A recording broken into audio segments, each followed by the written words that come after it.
Hello, hello, hello. Welcome in, Lover Gang. Welcome in to Lover Girl Confessions. It's your girl, Rogue C. I hope you guys are having a lovely evening. Happy Wednesday. While you guys are just coming on in, if I can get some mic checks when you guys come on in. Again, it's your girl, Lover Girl Rogue C. Hello, hello. Welcome in. Happy Wednesday. I hope everyone is having an amazing day. I'm not going to take too much of your time. I just wanted to have the conversation about why do women stay? Why women are addicted to suffering. Welcome in, Team KC. How are you, love? Thank you so much for coming through. Welcome in, Lover Gang Rue. What's up? What's up?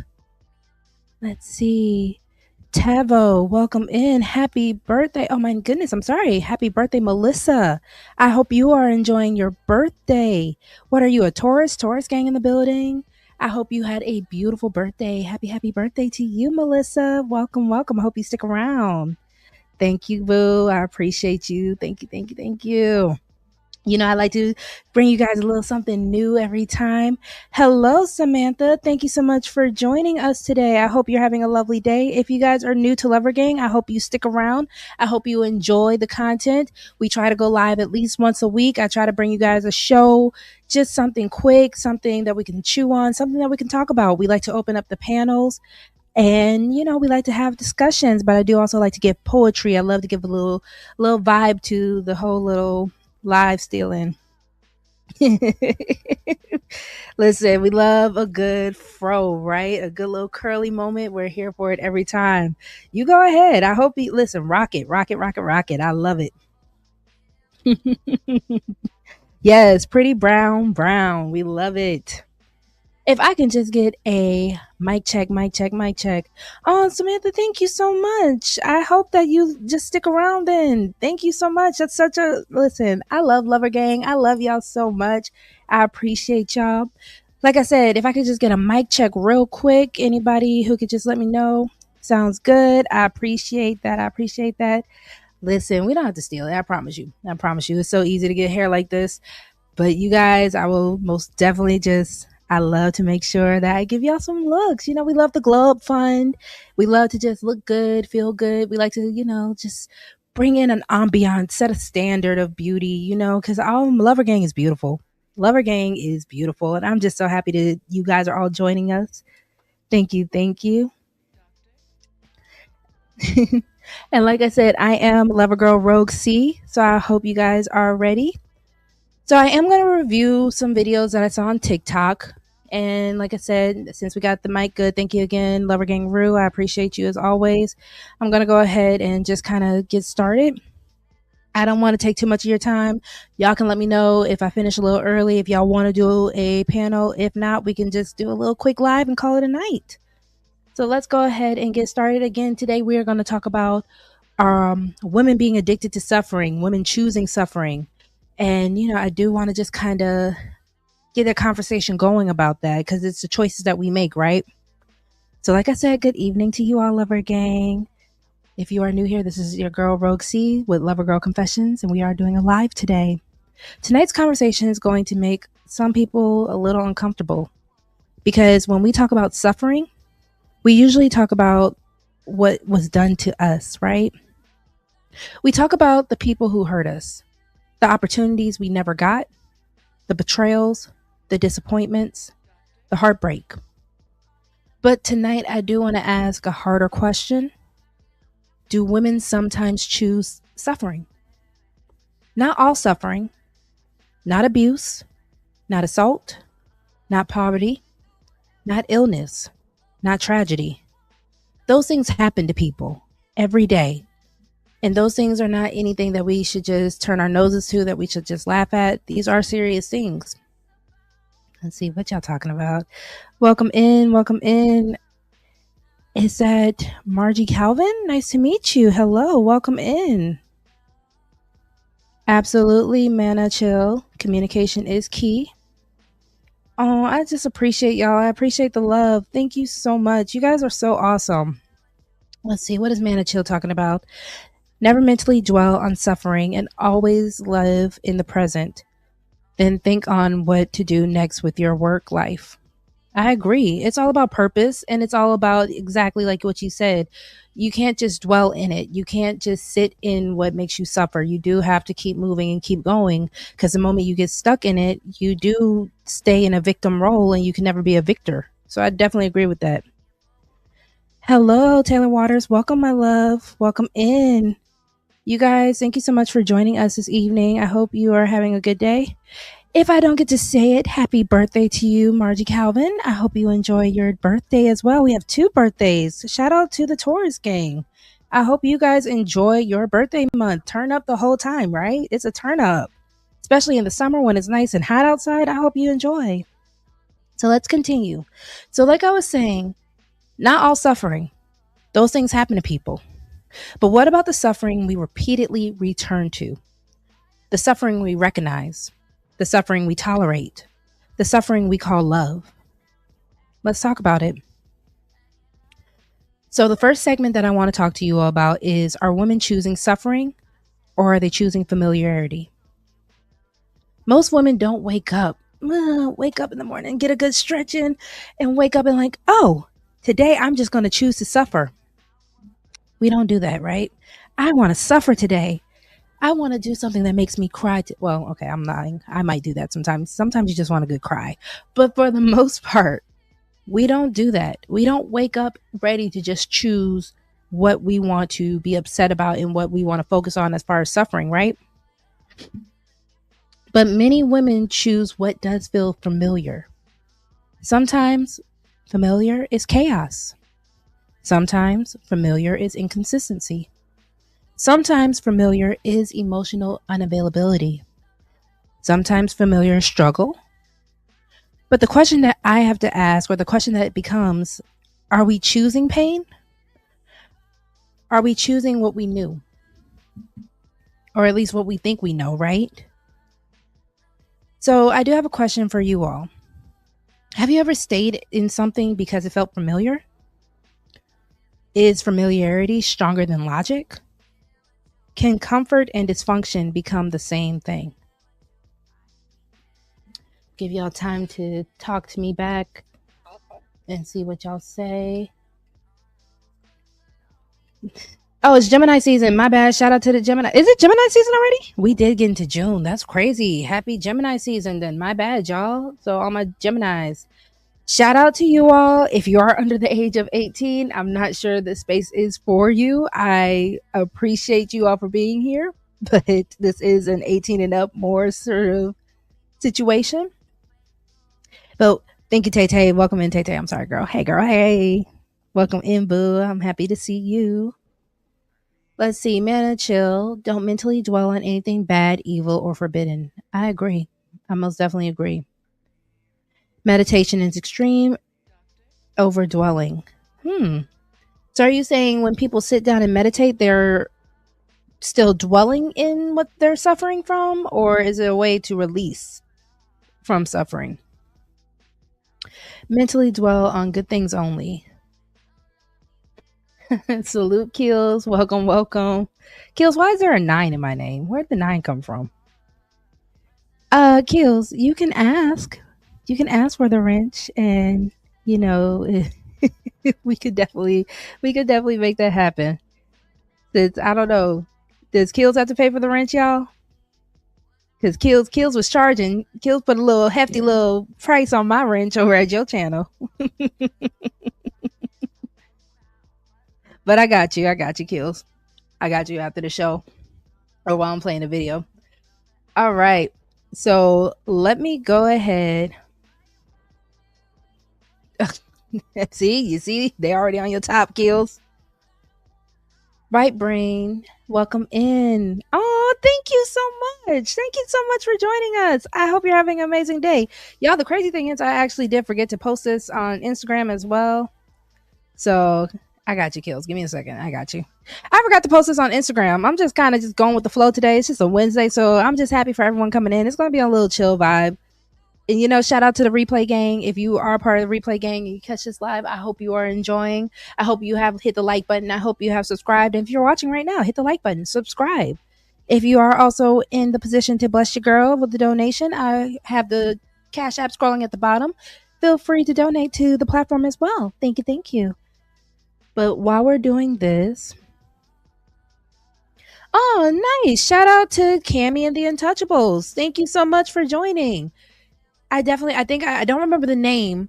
If you were on the panel, I definitely got to say hello and enjoy you. But hi, Right Brain. It's such a pleasure for you to join today. Oh, look at y'all. Look at y'all. All the love. I love the love and lover gang. Shout out to y'all. Let me go ahead and get these TikToks up real quick. Give me a second because I do have a couple of TikToks we want to watch together. Let's see. Grab this and then let me share the screen. Let's do this. I feel like my camera is sliding. Share screen. TikTok. And then let me also, just in case, get my fair use banner. Fair use. I don't know. Is this? There we go. I'm like, is it not showing? Just because you don't know what they're going to try to get you for. So where's my fair use banner? Give me a second, y'all. Bear with me. And then let's get the sound on. And I'm not saying this to be sad and a Debbie Downer.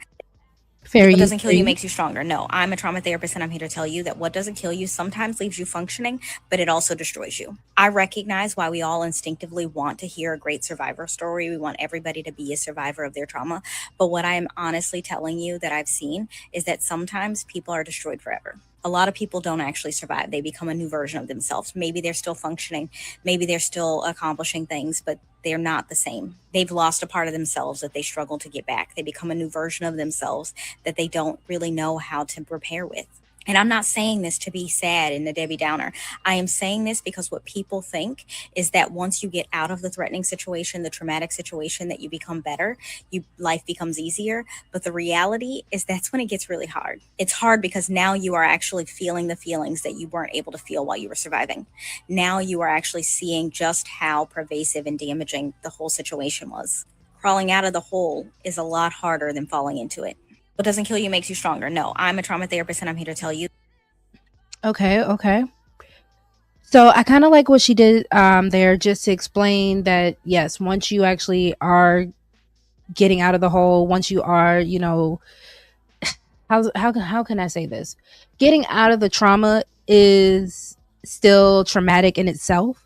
Even when you think that you should be finding the calm and the woosah out of the chaos, you definitely can still figure that you are going to be, you know, in a situation where you kind of get stuck. It's kind of like a PTSD situation, right? Where once you get out the trauma, you still don't kind of know how to function.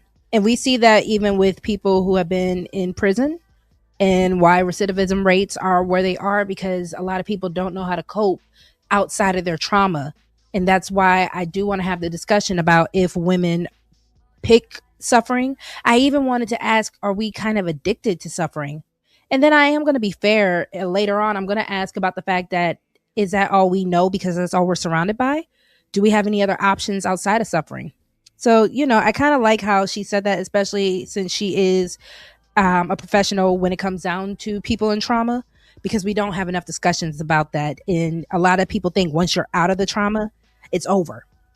And it's really a choice that you have to make on a daily, it's a daily choice you have to make, right? Where I have to choose how that trauma affects me every day, and how to choose not to suffer in it, and not how, like how Mana Chill said earlier, not dwell in it, right?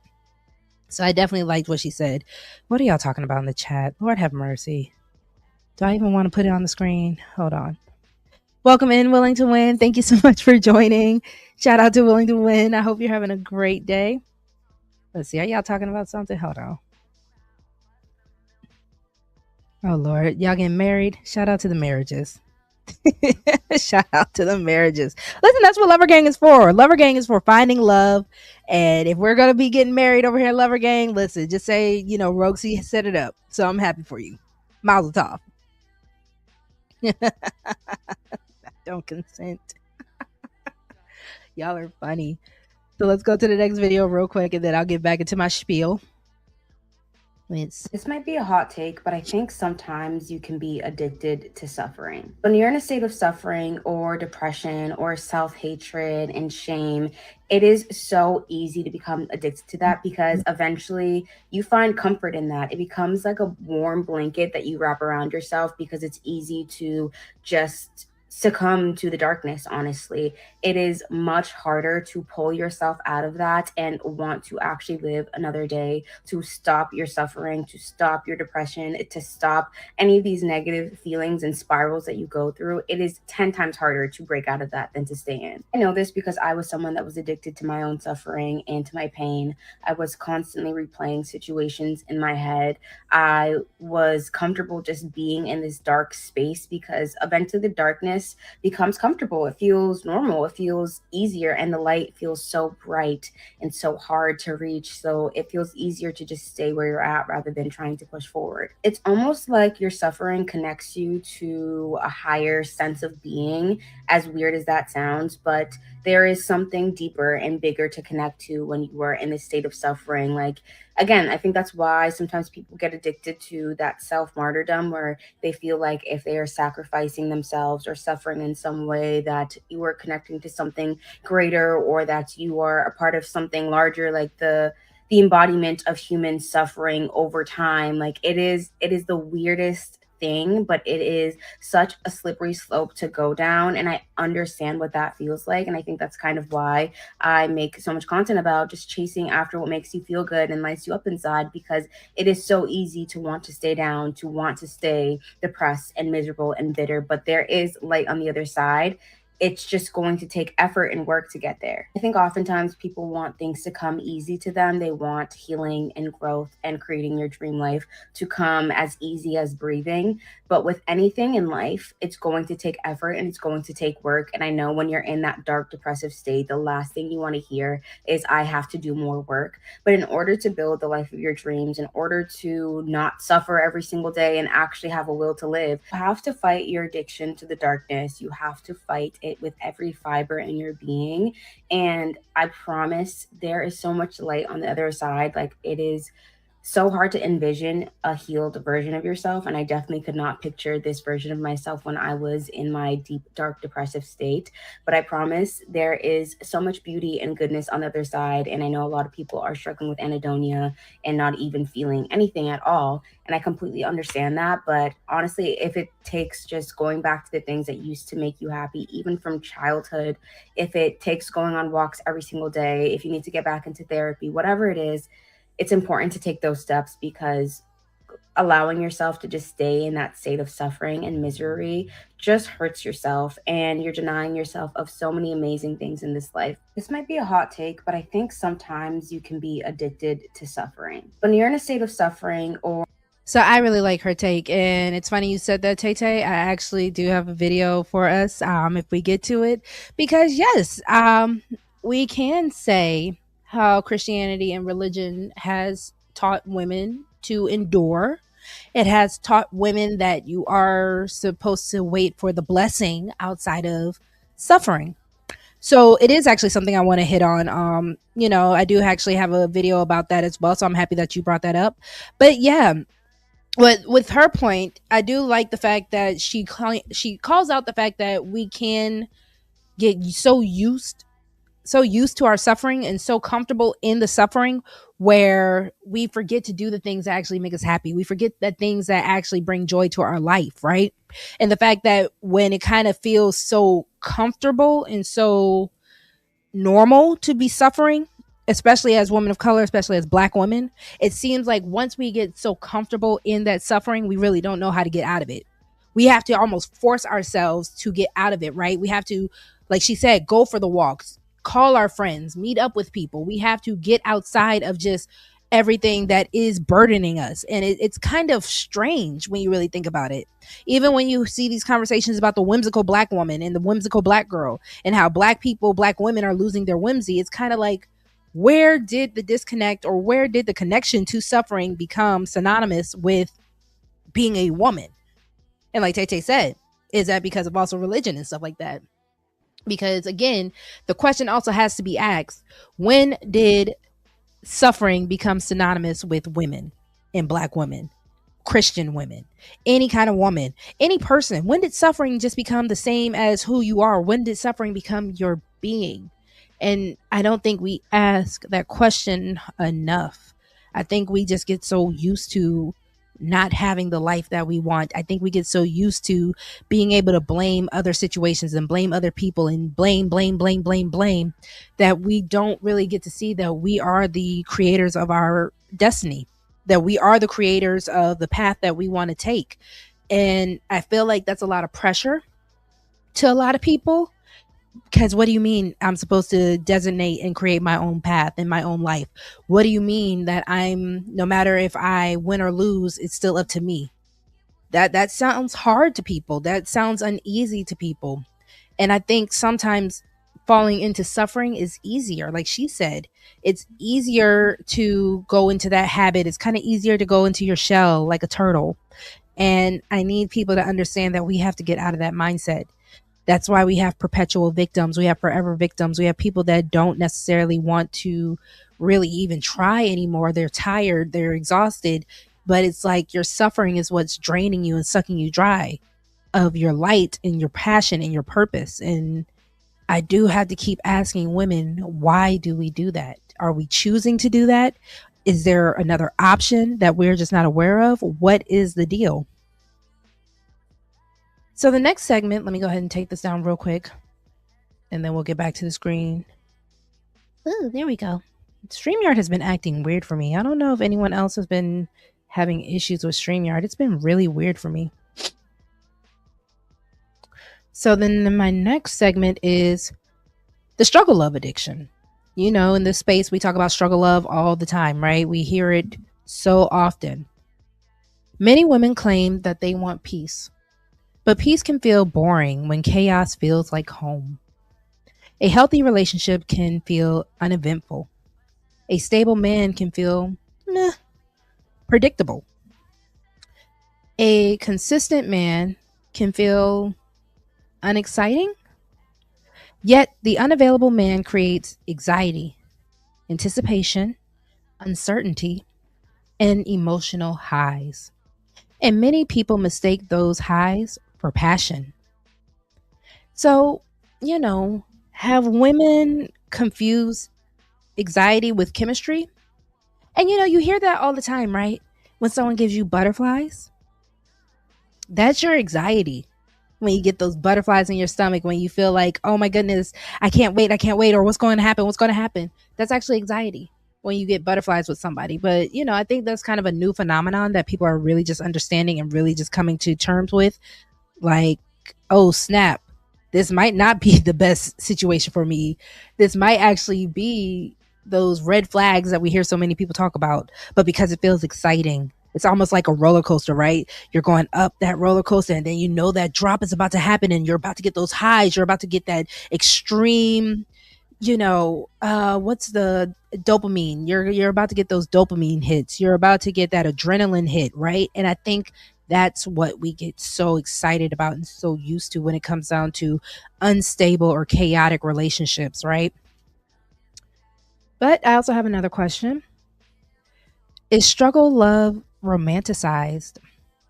And you know, I think about the movies where it was always like the ride or die, and she wasn't a real woman unless she was willing to struggle with you, or you know, if she's not really ready to just go through it with you, is she really even your woman? Kind of situation, right? And that is such a weird concept to have, because that shouldn't prove my love for you. And I do want to also ask, because there are people who just get so used to chaos. I used to be that person. I used to crave it because, like I said earlier, things kind of felt boring or uneventful. So, why does peace sometimes feel empty? And if you are watching the replay or you're watching later, please just, you know, feel free to also pop off in the comments later, replay gang, because I really want to have these conversations with you all. I know it's Wednesday. I know people have to work. I know people are tired. But again, I do have to know how women confused anxiety with chemistry. Is struggle love romanticized? And why does peace sometimes feel empty? Let me go ahead and get my fair use banner back up, because I do have a video for that part as well. And then let's share the screen. 1 second.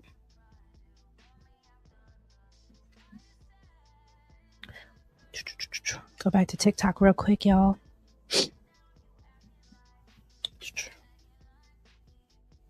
That woman is not a piece of shit or a bad woman because she don't want to struggle with your ass, bro. That woman is not a gold digger because your ass not where you want to be and she don't want to deal with that shit. It is a huge difference between being a gold digger and just wanting a man that's financially stable. She just want to make sure you own your shit and you can take care of yourself. She don't want to drop you off to work because you ain't got a fucking car. She don't want to send you money to eat because you ain't got no goddamn money. She don't want you spending that at her house because you ain't got no fucking house. Even worse, she don't want you to drop her off at work and you take her car. Even fucking worse, she don't want to have to spend money to buy your ass some clothes because you ain't got no money to get some good, clean fucking clothes. That's what some of these women be wanting. Now, gold diggers, come on now, y'all know what a gold digger look like. But there's not shit wrong with a woman that just want a man that has money and then that can take care of herself. Because again, I say, who the fuck won't struggle love? That girl is not a bad person just because she don't want to be in poverty with your ass. Get some fucking money, dude.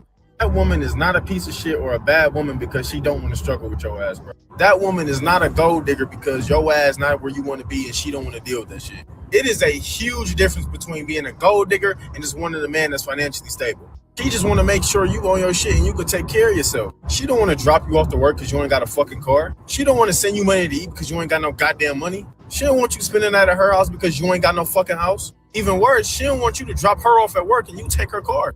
Even fucking worse, she don't want to have to spend money to buy your ass some clothes because you ain't got no money to get some good, clean fucking clothes. That's what some of these women be wanting. Now, gold diggers, come on now, y'all know what a gold digger look like. But there is not shit wrong with a woman that just want a man that has money and then that could take care of herself. Because again, I say, who the fuck won't struggle love? That girl is not a bad person just because she don't want to be in poverty with your ass. Get some fucking money, dude. That woman is not a piece of shit or a bad woman because she don't want to. We had to run that twice. I'm sorry, y'all. That a lot of these conversations, I had to run that back. So, yeah. Hi, Cyrex. Hello, my love. It's such a pleasure to see you. Welcome in. Happy Wednesday. I hope you're having a good day.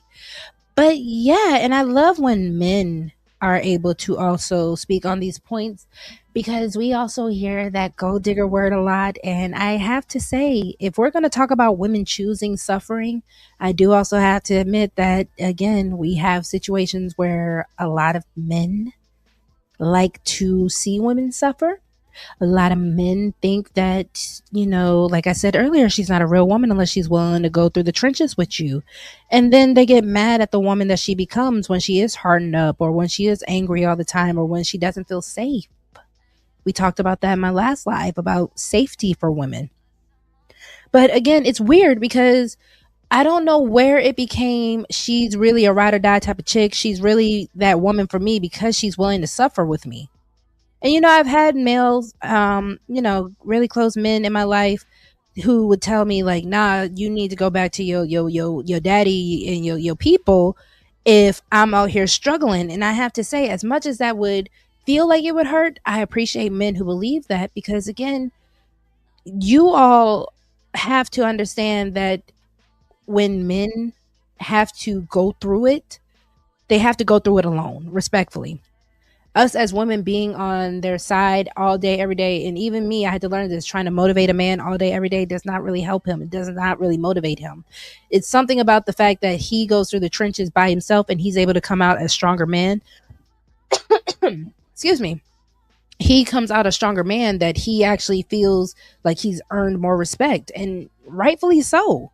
Because if he is at the bottom and he's able to get back to the top, or if he was at the bottom and he was able to pull himself to the very top, that is a beautiful thing for a man to do. That is a strong thing for a man to do. And it's an honorable thing for a man to do, especially if he says, listen, baby, I'm not going to take you through the mud with me. You need to go and be somewhere safe. And when I get out, I'm going to come and get you. What can we say to a man who's like that? But the fact that we have to say thank you. And yes, if it's something where you are willing to wait as a woman, you can wait for him if he's really trying to get out of it. So again, shout out to him, shout out to this brother because he was able to speak on it. You're not a gold digger for wanting stability, woman. You're not a gold digger for not wanting to go through the ride or die and the suffering stage and struggle love with somebody. Struggle love does not do anything to anyone. It doesn't prove anything for anyone because again, why are we struggling together just to claim our love with each other?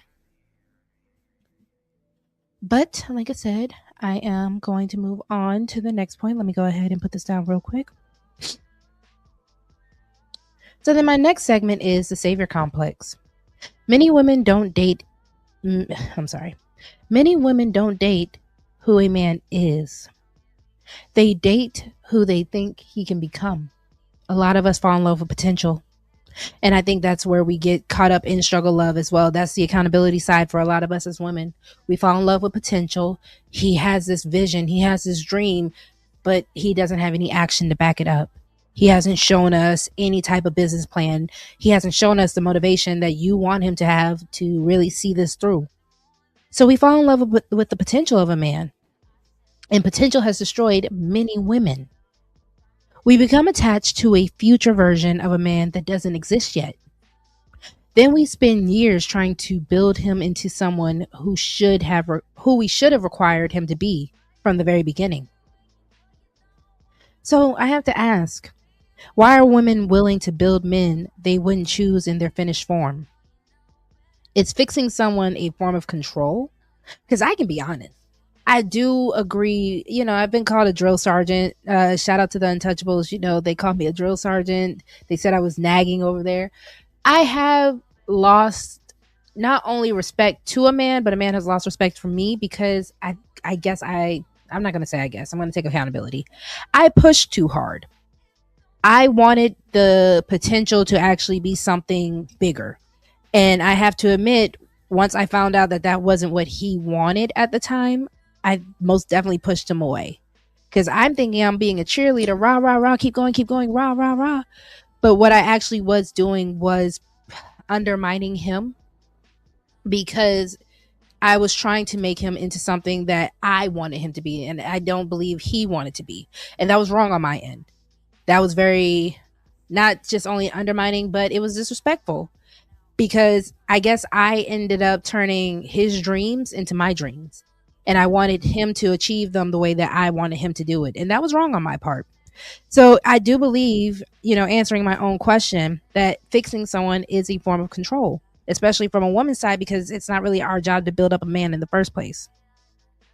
And then I have to also ask, are women addicted to potential? Because like I said, potential seems shiny. Potential seems like, okay, this could be something amazing, which is nothing wrong with it. But if there is potential with no action, we have no business being there, ladies. We have no business trying to just take a man and build him up like a Lego piece because that's not our job. Like I said earlier, when a man actually goes through it and becomes the man that he becomes at the end of it all, that is the man that hopefully you want, hopefully you're attracted to, because he was able to really get through it and do something. And gentlemen, you can pop off in the chat about how it feels. Do you feel like we're controlling you as women when we're going based off your potential? Are we wrong as far as trying to really just cheer you on and rah, rah, rah and root for you? Or is there a certain way that we should do it? Is there a certain way that we should be coming at the ideas that you guys give us? Because as women, we are going to take something. You have an idea. A woman is going to take that, incubate it. And I'm saying incubated just because it's an idea. But we're going to take that and we're going to try to help you birth that idea into something else. But are we wrong for doing that? Are we wrong for getting involved with what you want to do as a man? So please let me know. Let's see. Welcome in, Kasim. Hello, brother Kasim. Thank you so much for joining. I hope you're having an amazing Wednesday. Welcome in, Robert. I think there is a difference between struggling and red carpet fairy tale expectations. First, it shouldn't be a struggle. However, sacrifice and compromise is not struggling. Okay. So, sacrifice is not struggling if it's not demeaning, if it's not putting us and any littles at risk. Sacrifice in a relationship should never mean that we go hungry, right? Sacrifice in a relationship should never mean that, we go without completely. Now, if we're just hitting some times where things are a little rough and we just have to budget better until we get back on our feet, if we have to, kind of work our way back into what we're supposed to be, then no. Especially if, yes, if I love you, we can go through certain things. But when it seems like the effort isn't there, when it seems like you are really just trying to put me in a situation, and I'm talking me as women, when you're trying to put women in a situation where we have to prove our love based off of struggling, that's when it becomes abusive. That's when it becomes a non-factor that I should stick around. I shouldn't stick around for that, right? But if things just happen, yes, you can pick up the slack for your family and your man. That's what we're here for. We're functioning grown adults. But again, it's a matter of the effort that he's willing to put into it. It's a matter of, is there a plan for us to get out of it? And it's also a matter of, am I trying to prove myself? Because if I'm trying to prove myself for the relationship, then no, struggle love is struggle love. And I'm not going through it. I'm not doing that. And I don't think any woman should. But definitely good question, Robert. I like that. I like that insight. Thank you so much. You love a good DIY project? You like building men? I don't know. I tried it in my youth. I honestly would prefer the finished product. I think you see more of a man's character. You see his demeanor better. You see his stick to itiveness. You see what he's actually willing to really do.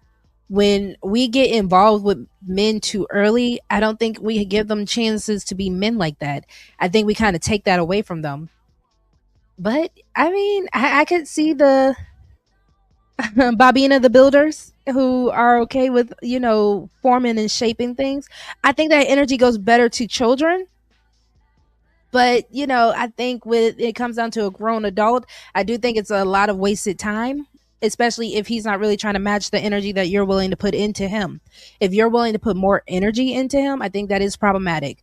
I think it is more problematic when you are more excited about his dreams and his goals than he is, because they might as well be yours. I think we have a better chance of putting that energy into ourselves if we're going to do anything like that, and we should put that energy into our own dreams and goals. And I think it is better for men to figure it out for themselves, just because that is what strengthens them. That is what makes them men.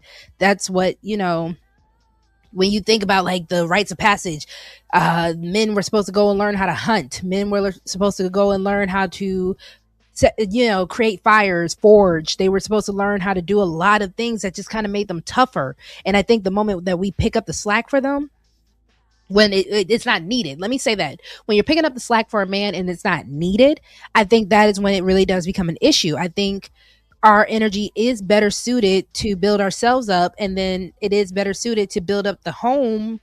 And I'm not saying that like women belong in the house. I'm saying it is better energy suited to build up the things that surround us, and then he's supposed to build up himself and the things that surround him.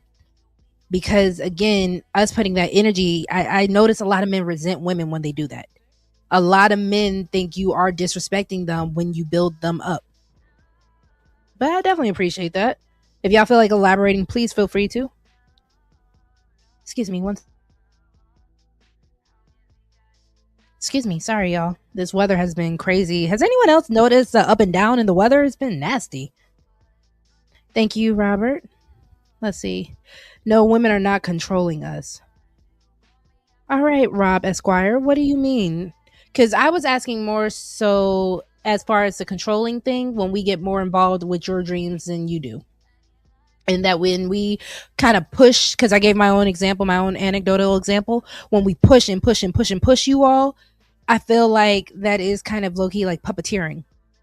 Especially if it's like not a situation where you find yourself wanting to be in. I feel like we puppeteer you as men sometimes when we try to get overly active and overly involved.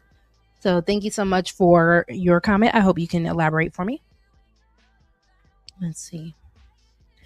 I'd say don't try to change a man, build with a man. A woman is nurturing by nature. And I agree with that. And I guess maybe the question, Robert, is what is building with a man looking like? And maybe we can dive deeper into a different show about that, because I think we do get confused when we are trying to change men versus when we're willing to build with men. So I like that. I think I'm going to try to do a show about that, because I definitely think we can dive a little deeper into that. And I think that will help a lot of people, honestly. Not wrong at all. I appreciate my wife's input and support. And I listen, I thank the married men. Thank you, Rob Esquire. I thank the married men for their input as well, because I think that's why what Robert was saying earlier, and I kind of want to dive deeper, working with your man, supporting your man. I think we have to know the difference between that and puppeteering your man. Because I do see a lot of situations where women are puppeteering their men. And I think that is what snatches a lot of manhood from men.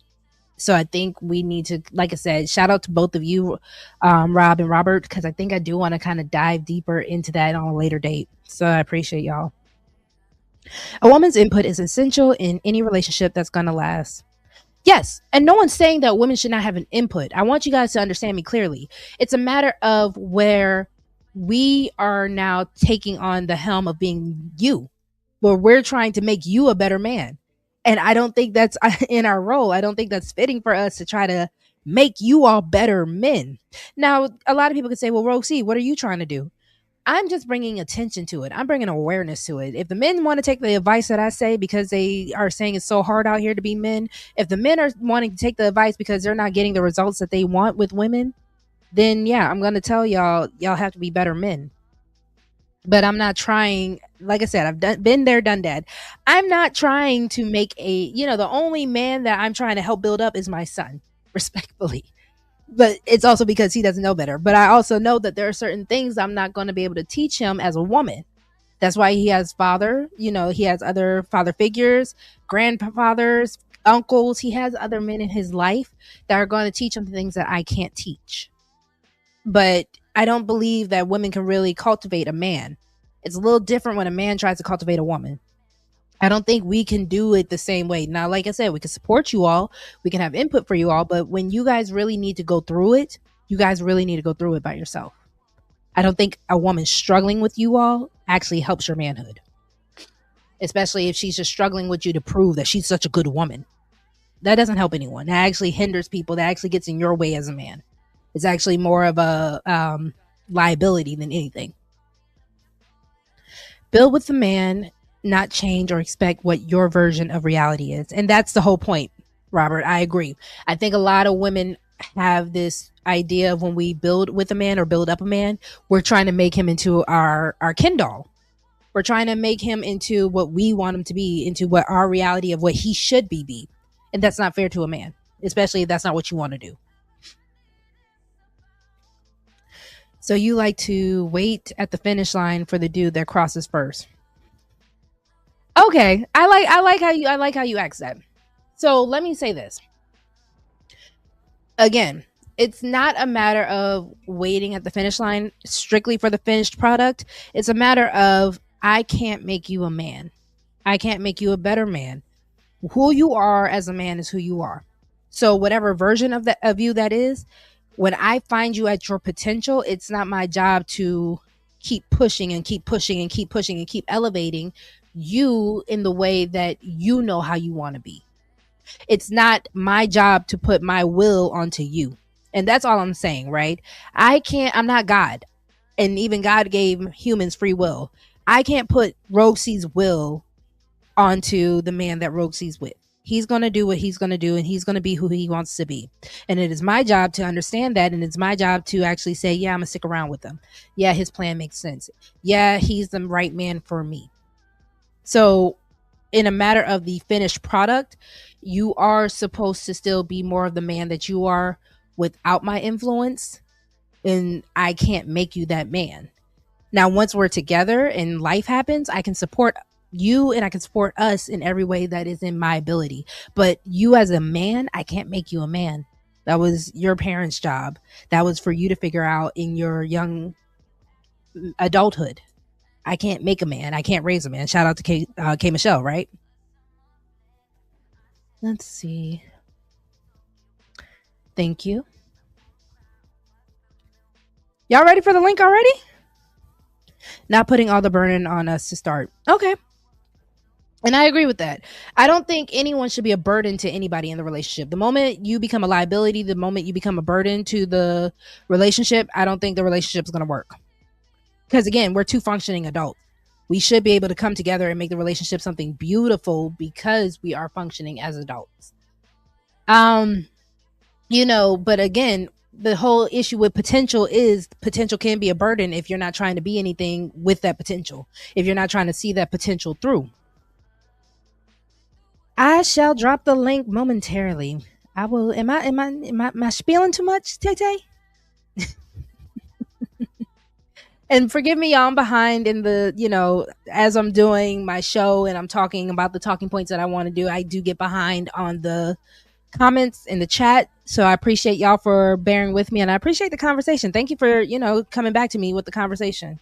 That's what helps the show. If you haven't already, please make sure to hit the like. If you haven't already, please also subscribe. Share out the video because, your girl is trying to get better at sharing out her videos. I just be kicking it with y'all. And then, yeah. Also, like I said, the Cash App, if you would like to donate to the show, is scrolling at the bottom. I will definitely appreciate you for also supporting the show. Thank you so much. So Rob said, "Oh, my bad.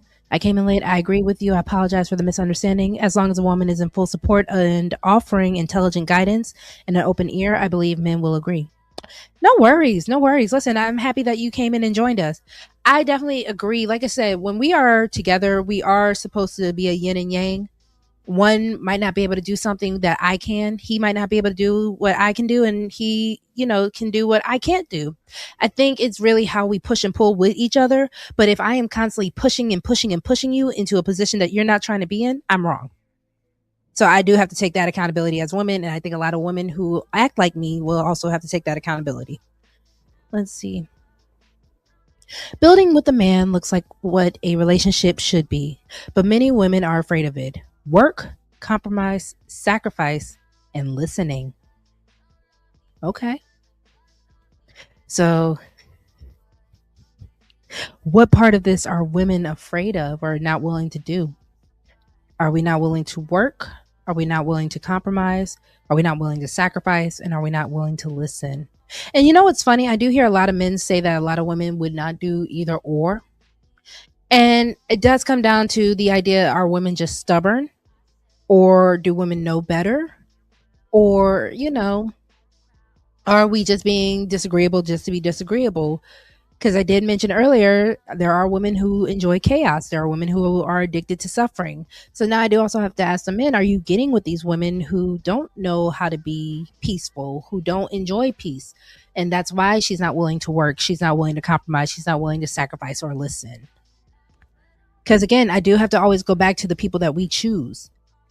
And even if the person wasn't the best person, the person was a bad person, we still have to go ahead and reflect on ourselves and say, well, why did we choose them? Every, situation I've ever been in, I have to ask Rogue C, well, girl, why'd you choose him? What was lacking in myself? What was I searching for? What was I trying to do? What was the end game? What was the goal? And when you actually sit down and have those conversations with yourself, it actually makes relationships so much easier. Because now you know what you're lacking or what you're missing or what you're looking for. But I do have to ask, when it comes down to the women that, Robert, you're saying who are afraid of these things, what made you attracted to those women to begin with? Why were they there in your presence in the first place? And there's nothing wrong with that. There's no wrong answer to that. I just want to know. Why can't you make a man better? Excuse me. So again, it's not about making a man better. It's more so, I can't make you a man. The type of man that you are, the type of man that you want to be, that's on you. And it's not necessarily my job to make you a man. Now, I can amplify you as a man. I can, make you look better as a man. But as far as actually making you a better man, and we hear those kind of things, she made me a better man. That was still a choice you had to make as a man. The woman that you choose, if you had to become better because that was a woman that you wanted to be with, that was still your choice. So my biggest thing, and right brain, you're new to my lives. My biggest thing is I never want to take someone's choice away in a relationship. I would never want someone to take my choices away in a relationship, right? So if I'm choosing to be better, it's because I'm choosing to be better. Now, if you're worth me choosing to be better, if I'm worth you choosing to be better, then yeah, that's a beautiful thing. But that still, at the end of the day, is your choice, my choice, right? So it's not necessarily why I can't make you a better man. I can't make you better. You have to choose to be better, and I can just amplify that, and I can support you through it.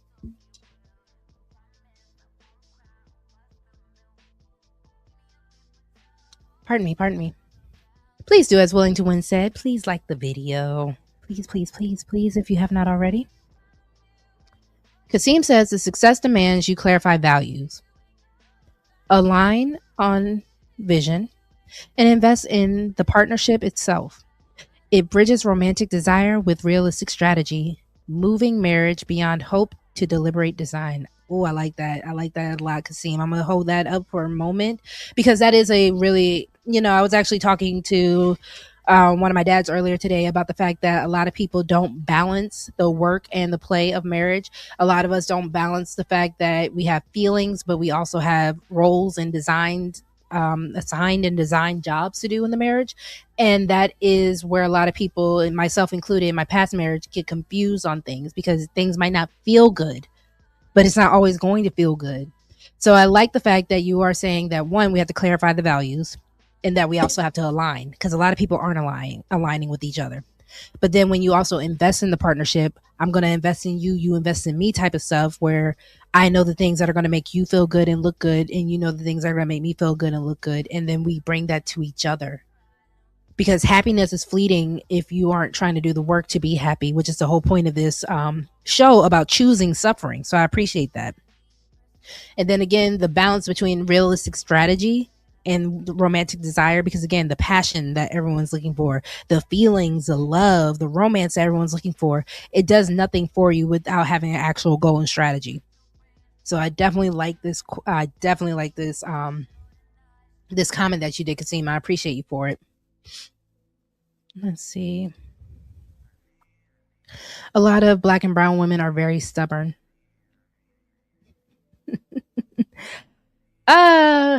Yes, but it's also a lot of Black and brown women are based off of survival.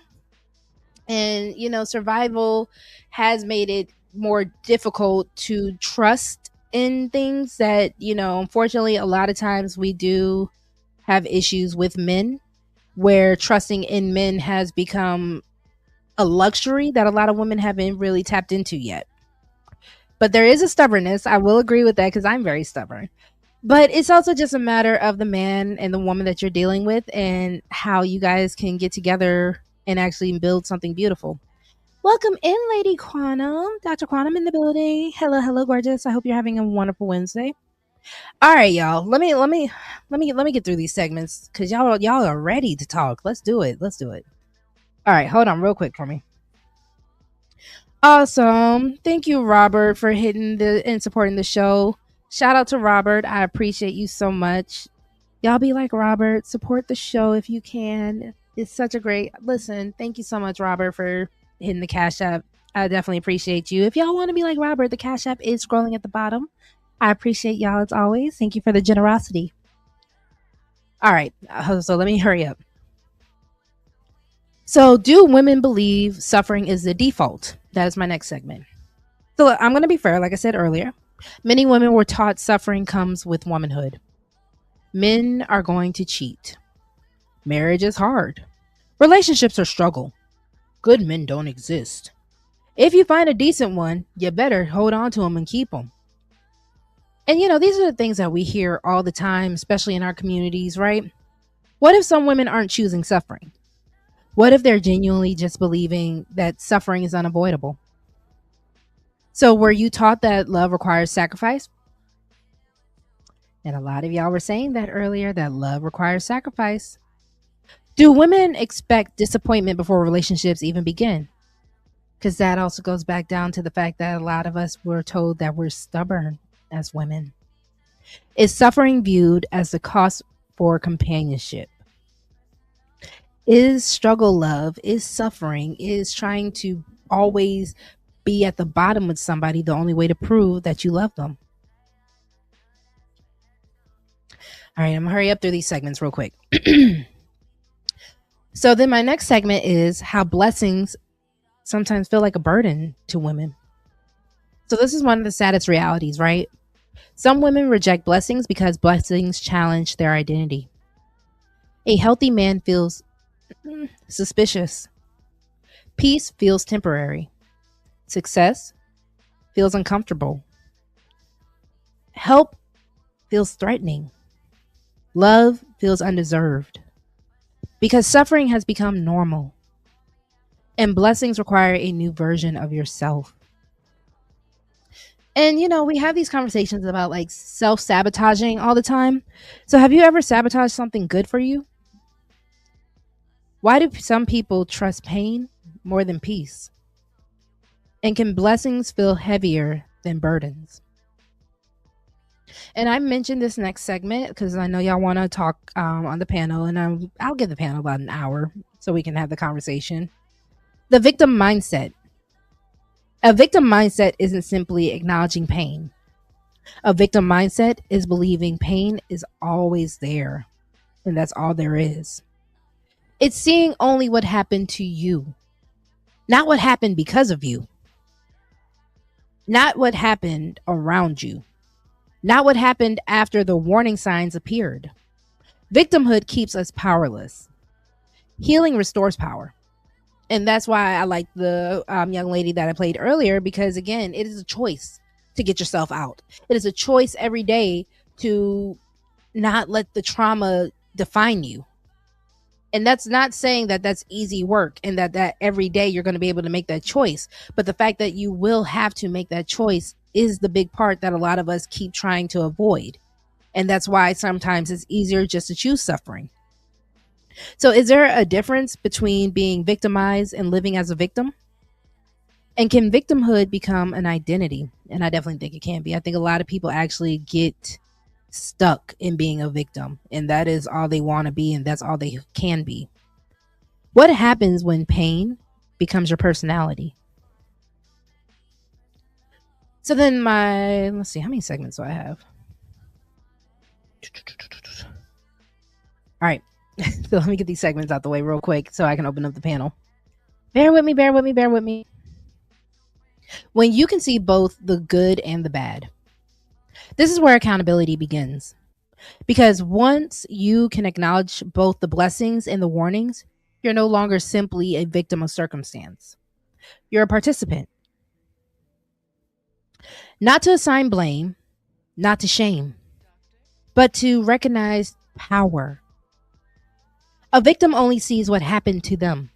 A participant sees what happened, what they tolerated, what they ignored, what they benefited from, what they must change. So can healing happen without accountability? I don't think it can. I think we have to look in the mirror every time we want to actually heal. I think that's what the whole point of doing shadow work and all that beautiful stuff is. What red flags do you knowingly overlook? At what point do you become a participant? So then here's the hidden benefits of suffering, which is why a lot of people actually get addicted to it. So this is what's going to hurt, right? Because every repeated behavior usually has a reward. What does suffering provide? Attention, validation, identity, excitement. A reason not to risk for something healthier. Many people aren't attached to pain. They're attached to what the pain gives them. And I can honestly say, it was easier to always blame my pain. It was easier to kind of always have that in the trump card ready to pull out. Well, boom, this is why I am the way I am, right? This is why I act the way I act. And it took away a lot of responsibility that I wanted to avoid at the time. It took away a lot of the what am I trying to say? It took away a lot of the accountability, just for that is the term, right?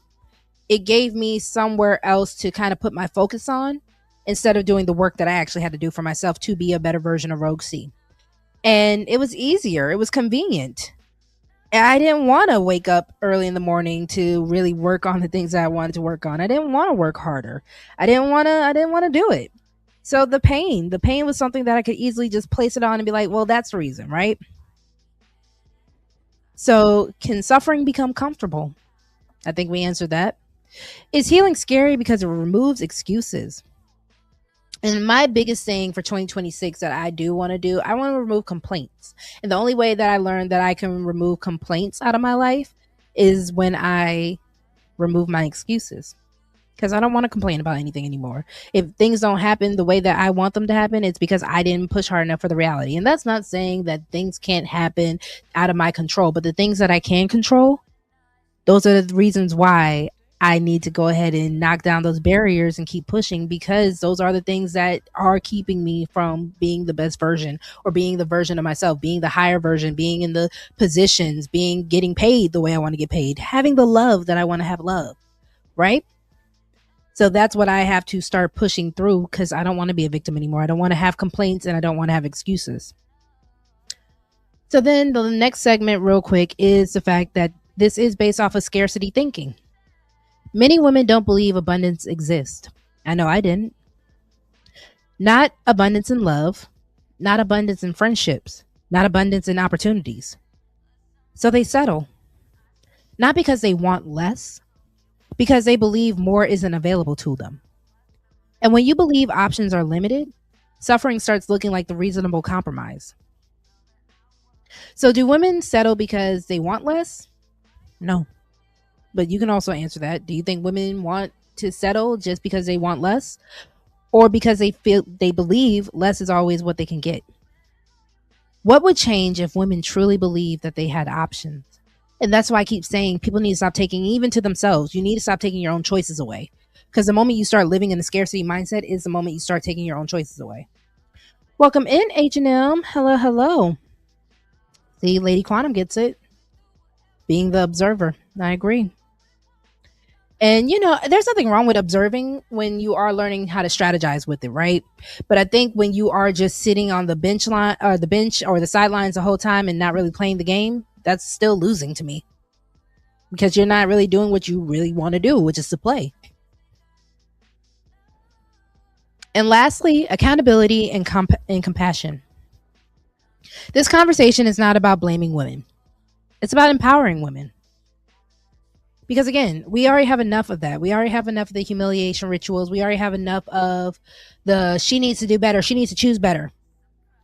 Compassion says you were hurt. Accountability says you still have choices. Compassion says you didn't deserve that. Accountability says don't volunteer for it again. You need both. Because compassion without accountability creates helplessness. And an accountability without compassion, all it does is create shame. So I'm going to go ahead and open the panel now. Thank you all so much for being patient with me. And we can rock out for about an hour. It's a weekday, so we're not going to do anything crazy. So I'll go ahead and drop the link for those who want to come up, and we'll see what happens. And if we don't have a panel today, that is also okay, because Roxy would like to go to sleep. But if you guys want to talk a little bit, we can talk a little bit.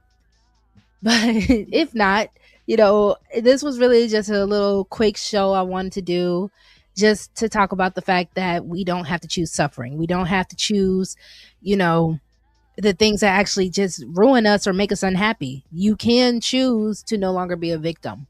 And I think a lot of people need to hear that, because we get so caught up in what hurt us and what broke us, to the point where we don't realize that we can be fixed. And we're not looking for just someone else to come and save us, that we can fix ourselves. We can save ourselves. And, it sounds scary compared to what can really just, be more comfortable. Because like I said earlier, a lot of people can get comforted by their suffering. And a lot of times people can just stick around and just stay in it. All right. Welcome to the stage, Tay Tay. Hey, girl. Hey. Hello. What's up, hello. How are you today? I'm doing well. How are you doing, dear? I am well. Thank you so much for asking. I just wanted to pop in for a little quick show. Okay. So what you got for me? What you thinking about about women choosing suffering? I don't know. Like, I think there's a caveat to it. Like, I think we become addicted to certain things because, our nervous system, when our nervous system is not used to unfamiliarity, it kind of, it's just like, okay, this isn't something that nothing's happening, but this is something that I'm not used to. Mm-hmm. To where, this said individual they give me this intense feeling, and I think a lot of times we equate intensity with love and Mm. and certain things, and we think that these are signs, and this is, my body's reacting this way, so this motherfucker has to be the one. And it's just, no, your nervous system is saying abort mission, bitch. Get away from this individual. He this is chaos, this is chaotic. Right. um but I think it's up to us as women to you know find that balance at the end of the day. Hmm. And I think that I think that you have to do that. You got to start doing things that you like to do, if outside of outside of you being in a relationship Hmm. with the opposite sex. That's just my opinion. I feel like women need more hobbies. You Mm. know, need to do more fun things. Every now and then I take my grown ass to a park and I'll swing on that goddamn swing. Too. Okay. I do like swinging. Robert, can you show me it's you real quick in the back? Perfect. Thank you. If you want to stay cammed up, you can. If not, you can cam down. All right. I'm also going to bring Memphis Robert to the stage real quick. How are you today, Robert? Thank you. Thank you, Willing. I hope my background ain't too loud. I'm doing good. How y'all doing? Doing well. No, you sound All right. I was enjoying the conversation you were speaking about earlier. I got a uh, viewpoints about certain things that you were saying though. good. Go for it, please, by all means. Okay. Uh, Starting out on some of the earlier topics when you were speaking about like change and changing a man or whatnot. Um, now I don't necessarily think you should try to change a man, but I believe you should build with a man. Um, like you had stated at one time, you were saying that you don't think you should make a man better, or you don't think that's like a true thing or whatnot. I believe just any person can make a person better. That's just influence. Like everybody got that influence, even your environment. Like it may not be, it probably shouldn't be the motivation that you get better, but it's a fact that sometimes environment, sometimes atmosphere can change a person for the good or better, or for the good or bad. And that's definitely people, what I'm saying, definitely in relationships. But that's kind of what I wanted to jump on, like when it comes to relationships. Like if I say it 50-50, I believe a lot of people, especially women, would automatically think finances, right? But if I say it, I'm saying 50-50, but take finances out. All right, say everything financially is already taken care of before you even walk through the door, right? So now what is that 50-50 consistent of? If it's not if it's not consistent of money, finances, stability, accountability, responsibility, a lot of the things that women definitely had an expectation for a man, right? So what else? So okay, so now what is left if we talk about a relationship? If you're talking about not trying to change a man but build with a man, it's a lot of the things that a lot of women don't have time for nowadays, like patience, like sacrifice, like Mm. compromise. Mm-hmm. Like you're not gonna get your way all the time. And that's fair. So, can you explain to me the difference between building with a man versus building up a man?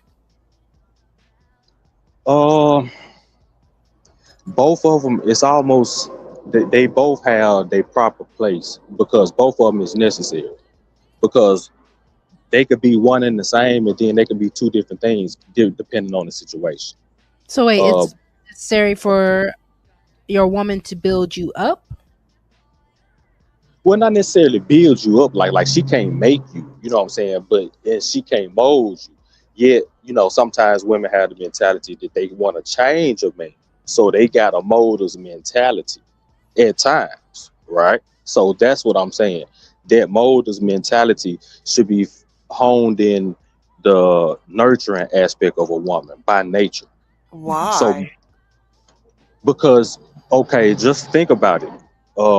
You don't necessarily have a you build up your child, right? You Uh-huh. build up your child. Why? Because you love them. You got connections to them. You want that person to be better. You want the best of that person's life because that's just a natural biology, something that's just in you. When that child mess up and you disappointed in that child, and this Mm-hmm. child let you down, yet you still build, mold, protect, provide. Why? Because there's something in there that love force, right? That force of love that's by nature. You just Mm-hmm. gonna go on and do it. It Mm-hmm. shouldn't change with the child.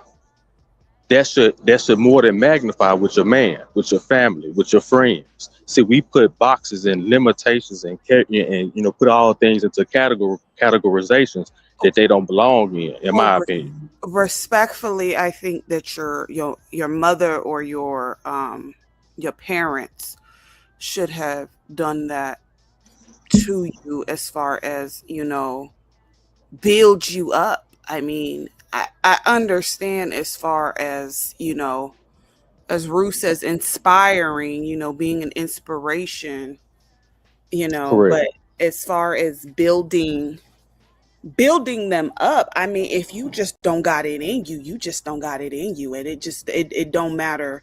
I don't think it don't matter who the person is. They could be, that they could be giving you pep talks and hyping you up every day, but if you just don't got it in you, you just don't got it in you.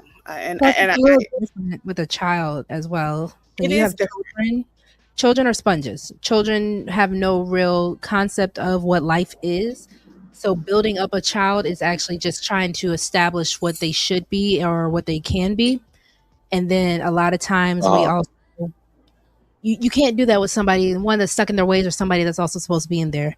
Hi, we also have a new guest. Welcome H&M, and thank you also JS Torres. Thank you so much for also A um, grown person too. I think that is ridiculous. Like, well, I mean, I agree with what y'all saying and the premise and how you saying it. I'm not saying try to take a whole person that's supposed to be grown and established and try to be like, no, I'm not necessarily saying that. But like I said, when it comes to the relationship aspect, your input is essential and influential. It's a lot of times I talk and I say stuff and it be heavy. I drop off some wisdom or whatever, you know what I'm saying? But a lot of times people don't know where I got it from. They don't know I got it from that lady that was laying next to me last night. You heard it on Monday morning at 9 a.m., but I heard it last night at 10 p.m. Building like that, molding like that, nurturing like that, building up like that, structurally. mhm. I okay. also want to I'm welcome Tequila, and then also H&M and JS Torres also joined us. So Rue also said building a man up in the black community equals financially supporting him for 5+ years. What do y'all think about that? Brew is messy. I mean, it got some truth to it, sadly. Unfortunately, yes, it does. Uh-oh.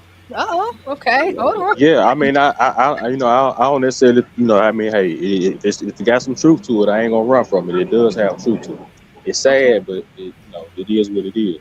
I'm liking what we're saying right here, right now, because I did also talk about the struggle love aspect of things. So I want to hear from H&M, and then JS. You can also get in after him. Can y'all hear me? We can hear you, Yeah. H&M. My internet been lagging up. Yeah. How you doing? Salute to Rogue, always on the go. Come together, we can all just grow. Lord have H&M. Thank you. Really got theme music now. I guess you More, could say that. more like a I can dig it. I can dig it. I can dig it. little Oh, you're soliloquy. damn right. Oh, you're damn right. Now, as far as the difference between building with a man and building up a man, building with a man, I think both the woman and the man got something going for themselves. They're going to come together, bring their resources together, and build an empire. I like the Yep. TV show Empire. That's what you call building with building with Yeah, that's someone.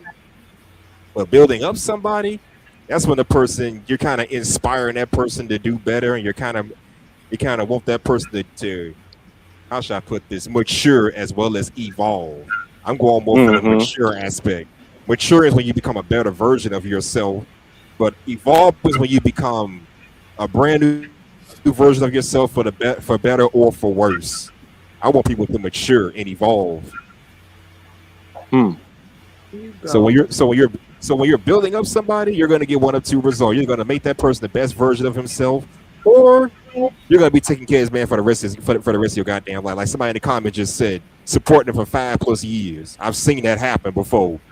I'm I knew good. I knew women. I knew a few females from around the way who were in relationships with dudes like that. I'm like, why the fuck y'all dealing with these dudes if they not trying to do better? But then Be- y'all, but then because y'all look past the dudes that is doing something for themselves. I understand he ain't your Yeah. type, but don't look at every man that's doing something good for himself without a woman's help as being a square, a lame, a loser. Come on, we better better The than this. good Just guy. saying. but you Go ahead. know My mic gets what muted. Rock out. Go ahead. what that is, just real quick, I'm sorry. What that is though is a lot of women, and a lot of them ain't gonna admit this, right? But it's like, how do I say this? Lord have mercy. Um, it's something about it's something about a motherfucker that needs you that is very like that is very alarming to a certain degree. Like, Hi, and Jagger. it is a form of manipulation, okay? And it's a sense of control at the same time, to where, Mm-hmm. this individual, you know, Thank you. can't really I'm not gonna say can't function, but need you for certain things. You the breadwinner, you paying all the bills, he's trying to get his rap career Not the started, rap career. Oh my god. Really? whatnot. he's trying to Mm, he Not trying DJ such and such. he trying to become the next influencer. Being 50 years old, being called Lil Easy. And Golly. whatnot. No. So I've always said some things you're never too old for, but is this one of them? Well, that's a matter of opinion. I mean, when you Ooh-wee. 50 something, you still try to be called Lil. Lil, Lil something. It's a little Don't No, just do it. different. drop the lil and call yourself big whatever.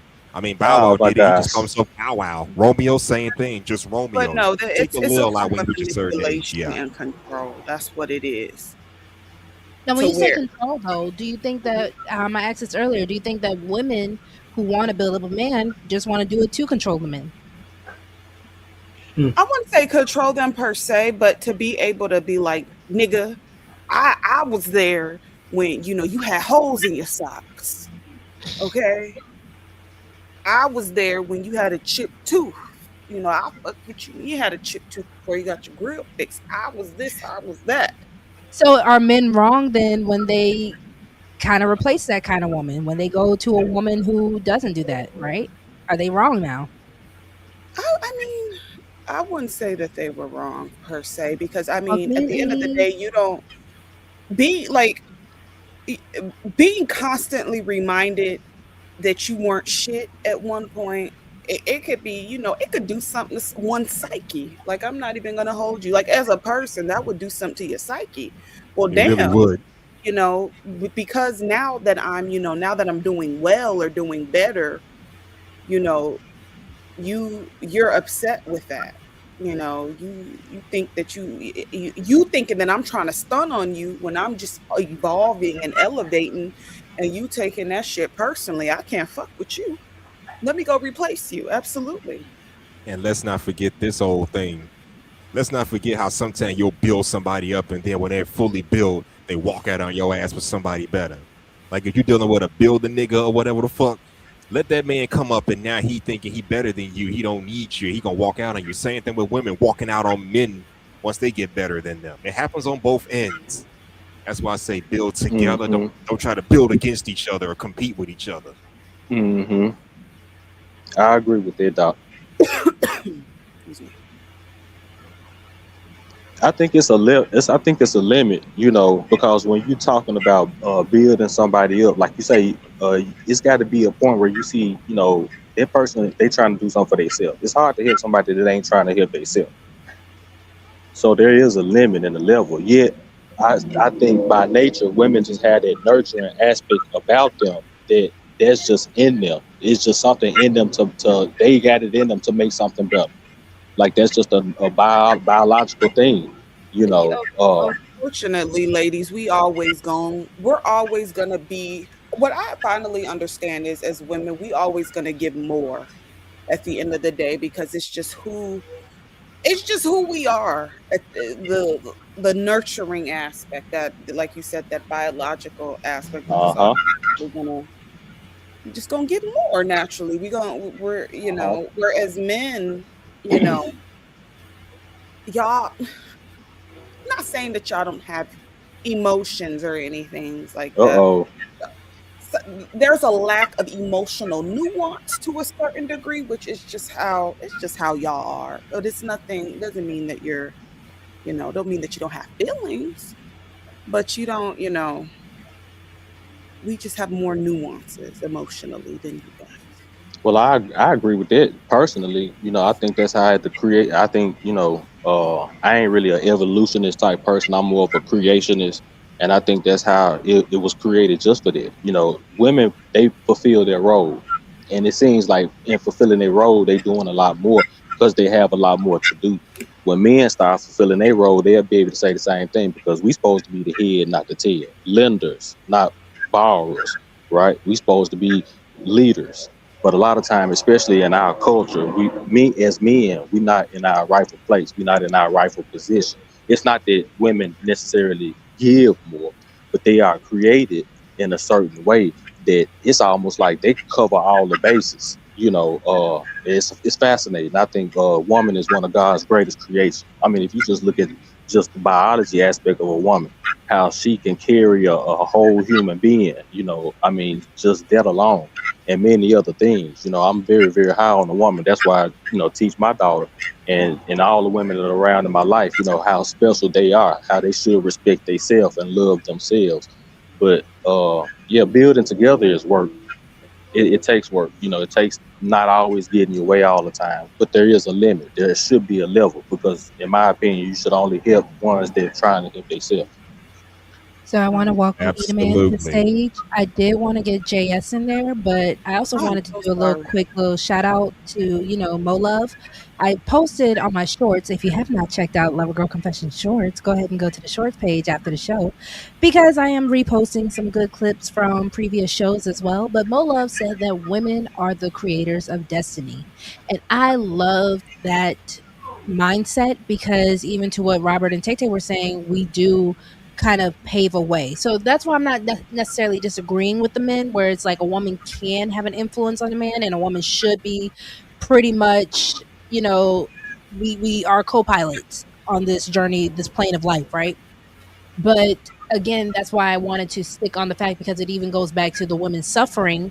We're choosing certain men that we have to build up, and we're choosing certain men and choosing suffering because either A, we believe it's comfortable, B, we like the chaos, or C, it's kind of like a lot of women feel like that's the only option that they have, which is why I'm not necessarily with the idea of building up a man, but I'm not against building with a man. But I know JS, I've been waiting on you to get in, sweetheart. If you want to go ahead and say something, and then hey E, I'll let you go after JS, and then we can get back Okay. to it with Robert, Tay Tay, and H&M as well. Well, first of all, greetings. Thanks for letting me on your platform. First time here. Um, Thank you for joining. so Always welcome. yeah, so my initial, I guess, beef, so to speak, is the whole like, why can't women build with men? Because, and the other people that spoke a little bit ago pretty much took my thoughts really, is that, I don't mind having, because I'm not the type that, even if I do cross the finish line first, like, I'm not gonna pick and choose a woman just sitting there waiting on me because I'm a finished product, I'm established, I got what I wanted now.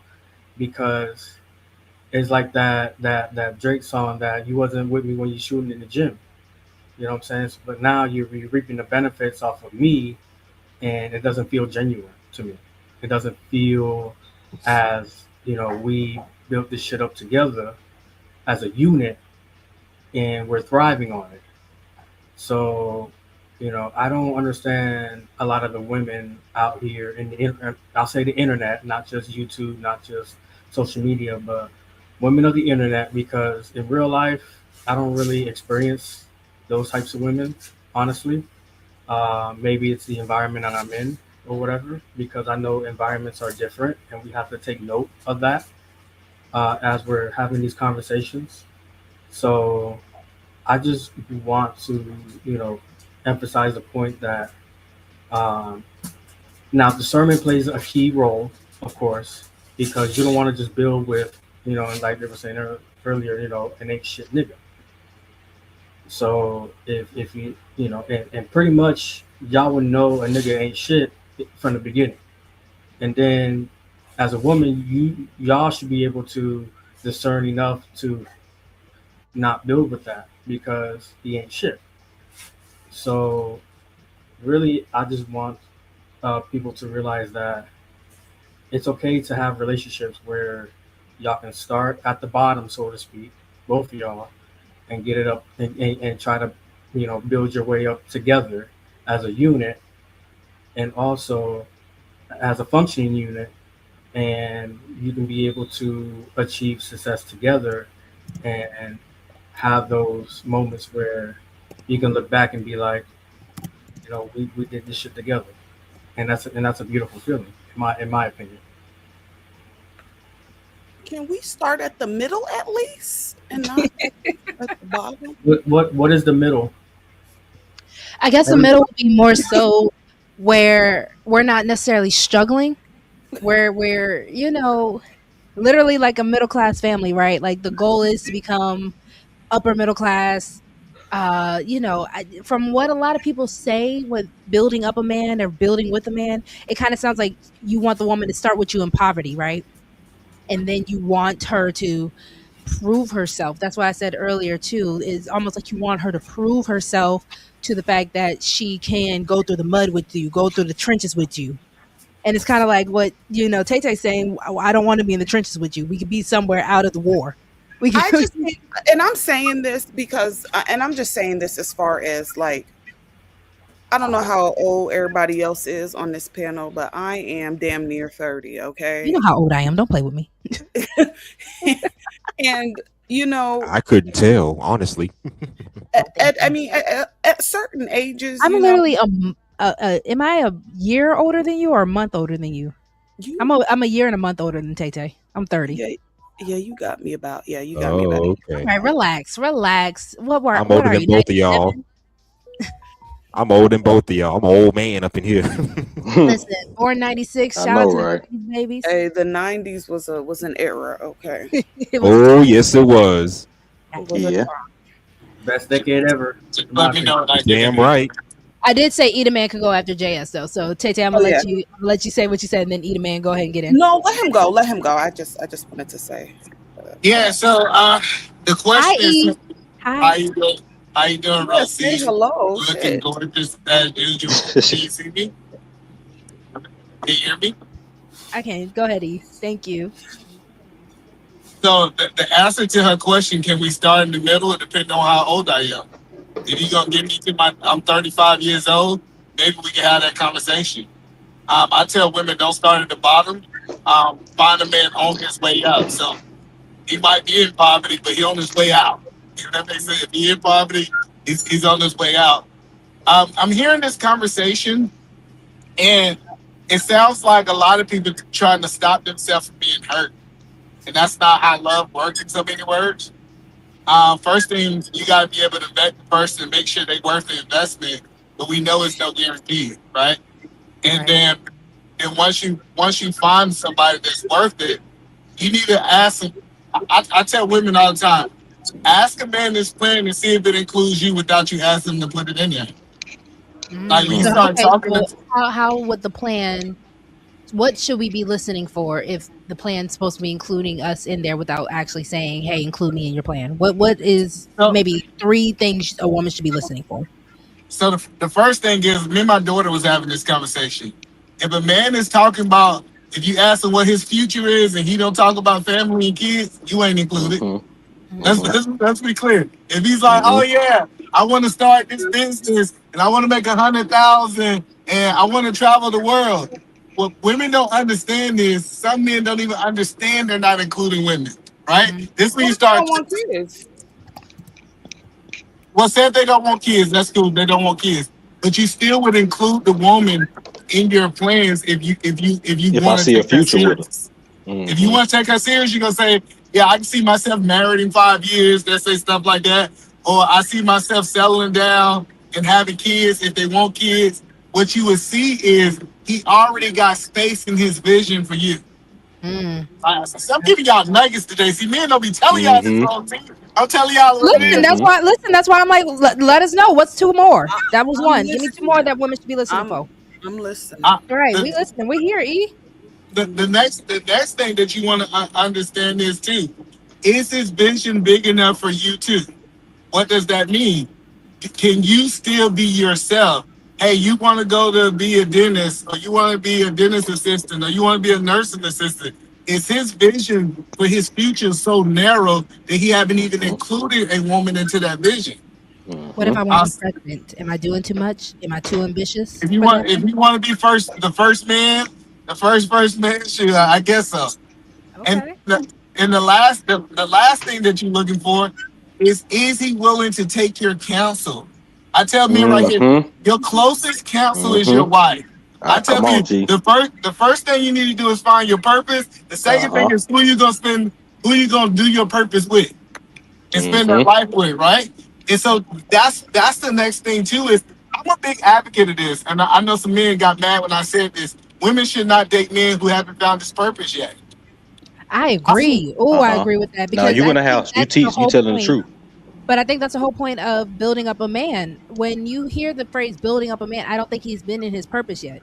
Because what am I building up? That's why I was saying earlier, E, I know you came in a little late, but the whole idea of falling in love with potential hurts a lot of women because I don't think he knows what he's really supposed to be doing with his potential yet. Excuse me. So I But, agree. but age But what if matters. what if Hold you on, do?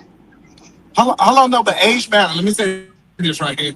Because potential is all fine and dandy when you're 21 and leave college, Thank right? Potential, thank potential, you. potential makes sense when you're 23, you 2 years in your work career. All the potential makes sense then.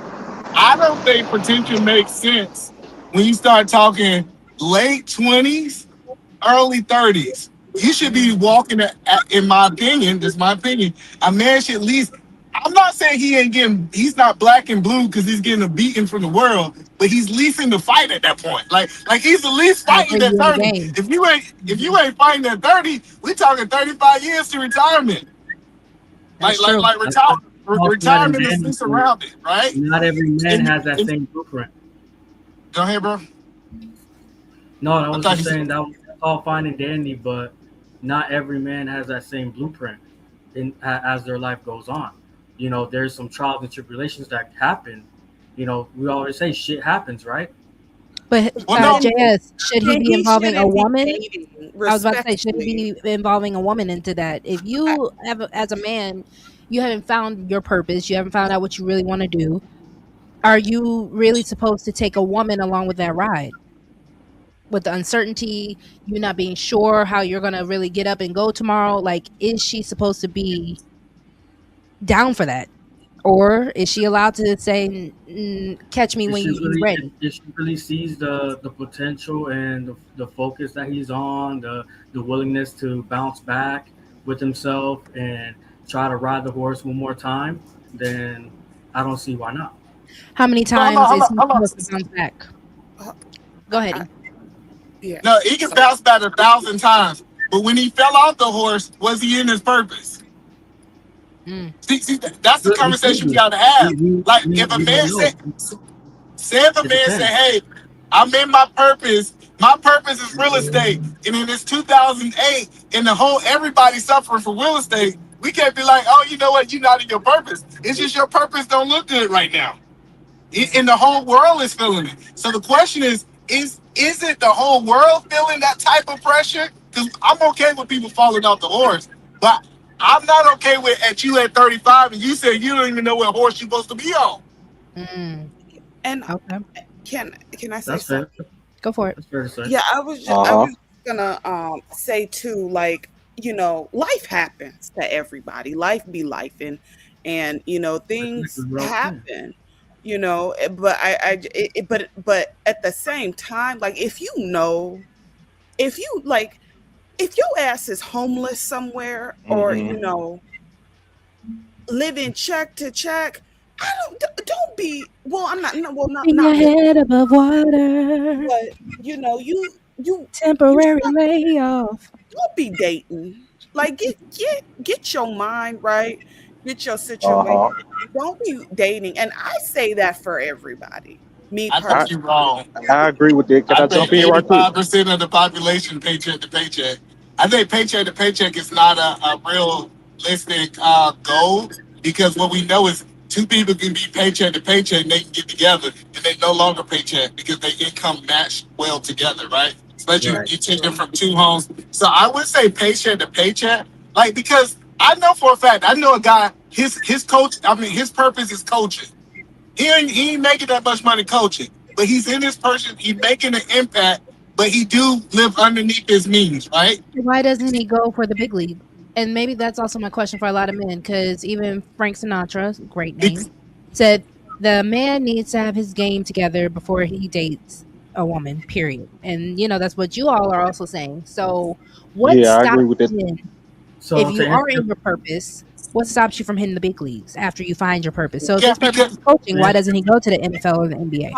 let Comfortability. me because that's not his purpose. See that's what I'm saying is his purpose might be working with middle school kids. His Hmm. purpose, hello, that's what I'm saying is like sometimes we think our purpose is the top of that field. But my job might just be to influence. God might put on my heart, hey, I need to influence guys and keep them off the street. And I'm like, why do I go to the big league facing money, but then I leave my purpose because I'm trying to chase money. So your purpose always don't equal money. But I want to be clear about that. So that's why I'm not saying chase a dude that makes six figures, chase a dude that's making 150,000. Because I know some people who was pastors. I know for a fact that they was called by God and they weren't making no money at that church. So that's the point that I'm saying is your purpose doesn't always translate to money. I We can say that pastor should have a mega church, but that's not what God got that ministry at that time. If that kind of makes sense, what I'm saying, Rosie. Yeah, Yeah, yeah, yeah. And I yeah. get Let what me let you're me jump saying, in and because say again, that. oh, sorry, I one wanted second. to real quick. Because I get what you're saying, E, as far as find the man with the purpose, not necessarily the money, because the money, it's always going to be a way. Money's going to be, money comes and goes. You spend it, you get it back. So I get what you're saying. Frank Sinatra said a man was made to do man stuff. I agree. A man ain't going to be sitting around crying about why he ain't got no money. A man will be out there finding a way. I agree. So, and I think, when you find the woman who matches you with that, who isn't asking for, like, if, your friend is a coach, if he has a woman that is comfortable with subsidizing her side of the relationship and subsidizing her side of the finances, if she is comfortable with that kind of lifestyle, then she is his match. He shouldn't be trying to go for the baddie baddie that, wants the six-figure man. So I think a lot of times, if men are willing to be in their league, then that's totally fine. And I think that's the issue with a lot of people. And I might do a show on that separately, that people don't want to be in their league. They want to be where they are and they want something higher than that, but they don't want to achieve higher. But go ahead. I think, was it All JS or right. Memphis? I was thinking. Yeah. Yeah. So Yeah. first of all, Okay. I got a couple things. Number one, Rosie, how you gonna Yes, sir. mention big leagues and not mention MLB? That's the first thing. You said, Second how am I thing, going to mention what? how you gonna mention big leagues and not mention MLB as one of the big leagues? That's like Listen, where I'm not a sports girl. Okay. I'm just learning. Listen, my man is just trying to teach me but about sports. anyways, I'm not a sports but person like that. also to eat a man's point, yeah, I got you. I'll just mess with you there. But the second thing is that there's only so many jobs in the big leagues that to go around that you can be the best candidate, but it's not a guarantee that you're going to get that job because it's a numbers game at the end of the Mhm. day. And So a lot I was of just people saying the big leagues just because I jumped to some facetious stuff just for the sake of the show. But I'm just saying, do men have the same hunger and desirability to get more out of life that women necessarily want? Because I hear a lot of times, and this still goes back to the original topic Sometimes they about don't women have and it until they suffering. meet the right woman. But what I'm trying to ask, Robert, is a matter of, do a lot of men, because a lot of men will say a lot of women aren't satisfied. And I'm just wondering, is it that women aren't satisfied, or we just see the bigger picture of life because we also create life? So I'm just trying to Well, figure out, like, it's do a we want more out of life because we know that life is an abundance, where men are kind of like, I'm comfortable where I'm at.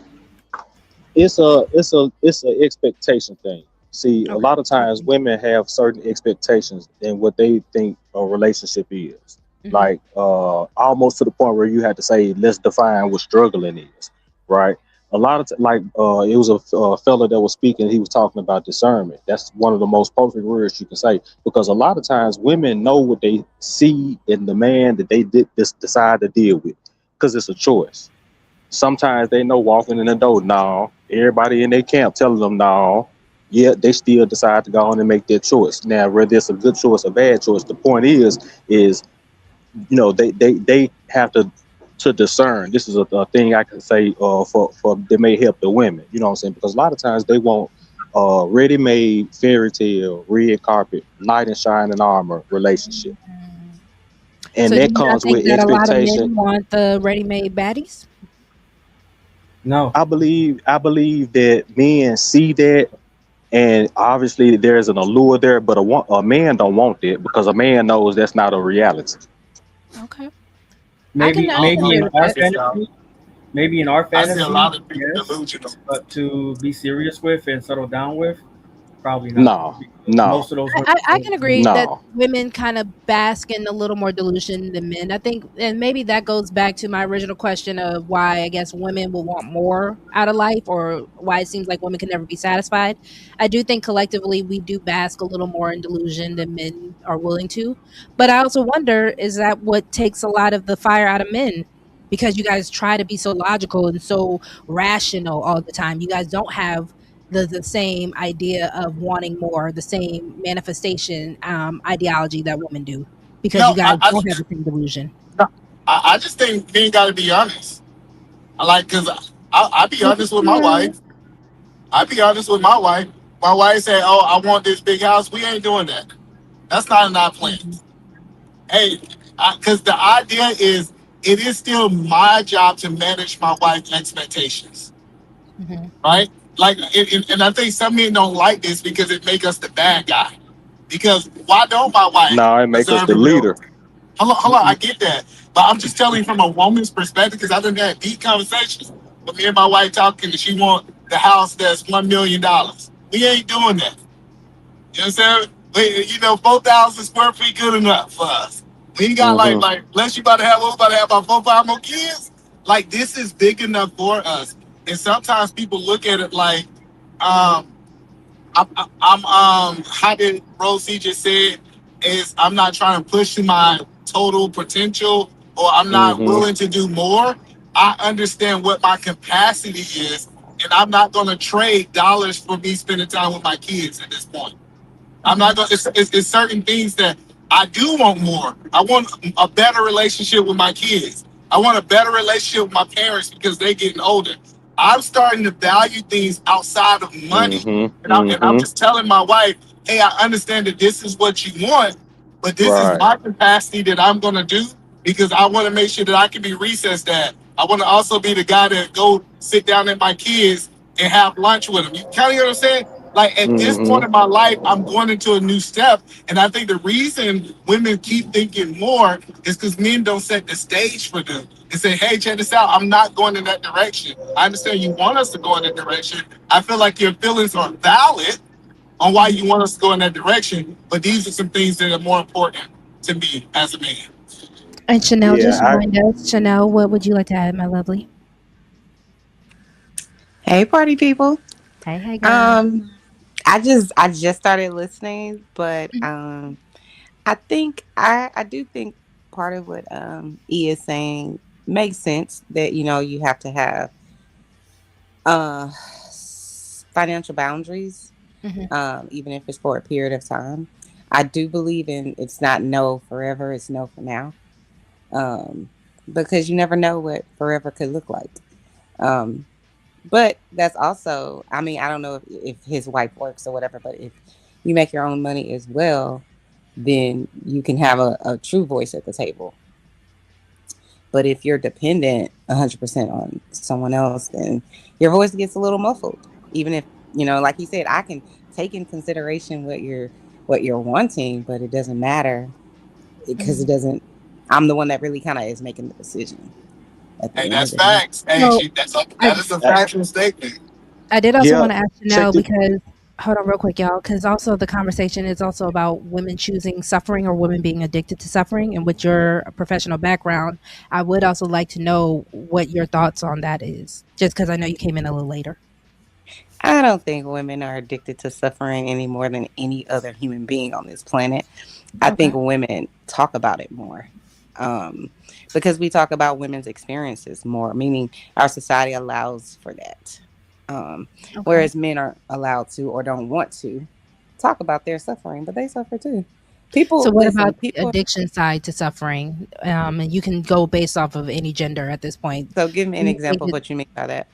a lot of people like to get stuck in their traumas, even if they're out of the trauma. It just seems like a lot of times it's more comfortable. A lot of people can kind of utilize blaming the trauma more instead of the fact that they are no longer in it.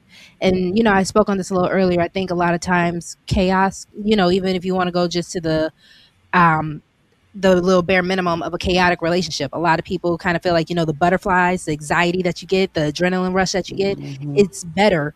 A lot of people don't like the idea of a peaceful relationship or a boring relationship. So I'm just wondering, does that tie into being addicted to the idea of suffering? No, I don't think so. I think that there's always going to be exceptions to the rule. So let me put Mhm. that caveat out there. But I think there's just more people that, what's the best way to say this? Everybody has a little trauma center, right? So Okay. if how you grow up, and not everything is tied to your childhood, but almost everything is tied to your childhood. So Right. whatever you may experience, meaning what you're familiar with, it's going to be normal to you. So if we take abuse out of it and trauma out of it, and we'll just use poor people versus rich people. Rich people have the experience of being rich, so their issues and situations aren't going to be familiar to poor people, and vice versa. So Hmm. how you can't really connect and you can't really remove yourself too far from it. You Hmm. can't really remove yourself too far from being rich when you was rich. You lose your mind. And it's the same thing with being poor. People don't know what to do. That's why you hear about people that, they were NFL stars or whatever, and now they broke. And it's just like, what the hell? But you didn't know how to maneuver with that type of situation. So what's Right. familiar to you, you go back to, if that makes sense. So to answer your question, I feel like when people don't get the help that they need, they go to what's familiar.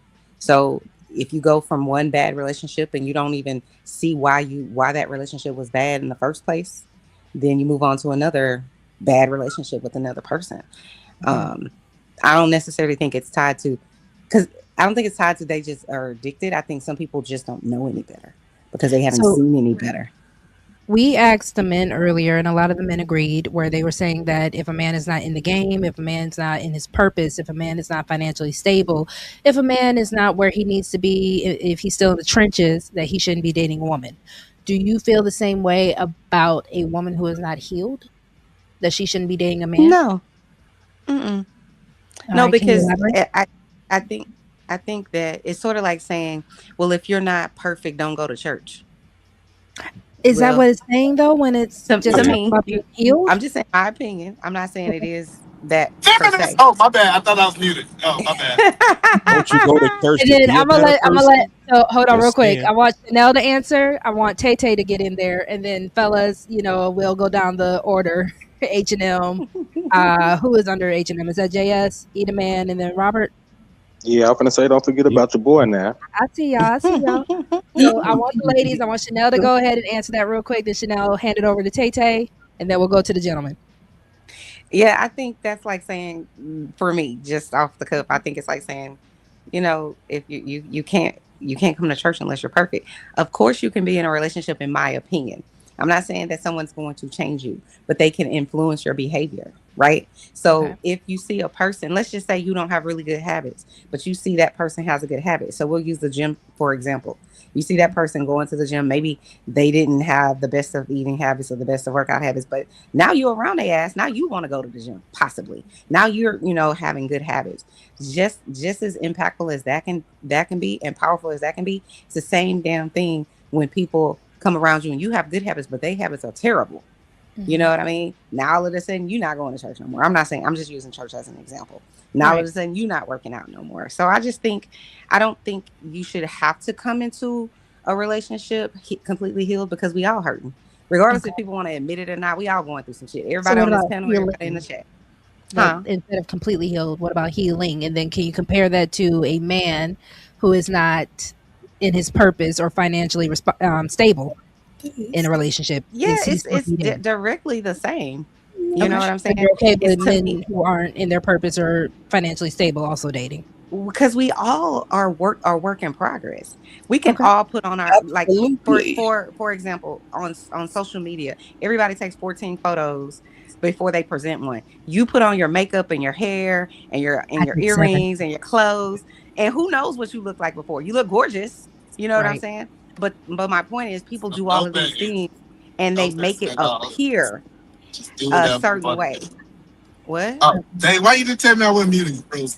Eat a Oh man. my god. But Go um, ahead and but my finish point it is, and then we'll we give it to all Tay. we all can play that game of looking away and seeming like we have shit together. There's plenty of people that seem like they have shit together, and it should be crumbling. Excuse my Mm, French. It be crumbling, and but it appears that way. So that's what I'm saying. If someone could appear healed, you know right. what I'm saying? I've had 5 people die in the past 6 months. But I'm guess sorry. what? I get up and I go to work every day and I talk to people who are actively dying or have family members who are actively dying. You think I go in there with all my grief on my shoulder? You think I'm Right. healed? No, but I'm walking through this world. I'm still successful. I'm still peaceful. I'm still, conquering my whatever it is, fill in the blank. So I absolutely don't think that you have to be, quote unquote, walking in your purpose. You got to have all of this money. You got to be super successful, because we all have to fail to succeed Right. on some level. So I just think, if a True. person is constantly winning and you never see them fail, why is that? I would question that. I'm not to say that, you should be downing them or Well, anything, but I would question, how the hell did you get here? Mm. You know what I mean? Like, you got to imagine if we saw remember, Beyonce only at her professional level sometimes and we one never saw the failure can struggle. fuck your whole life up. Well, so can a whole bunch of success.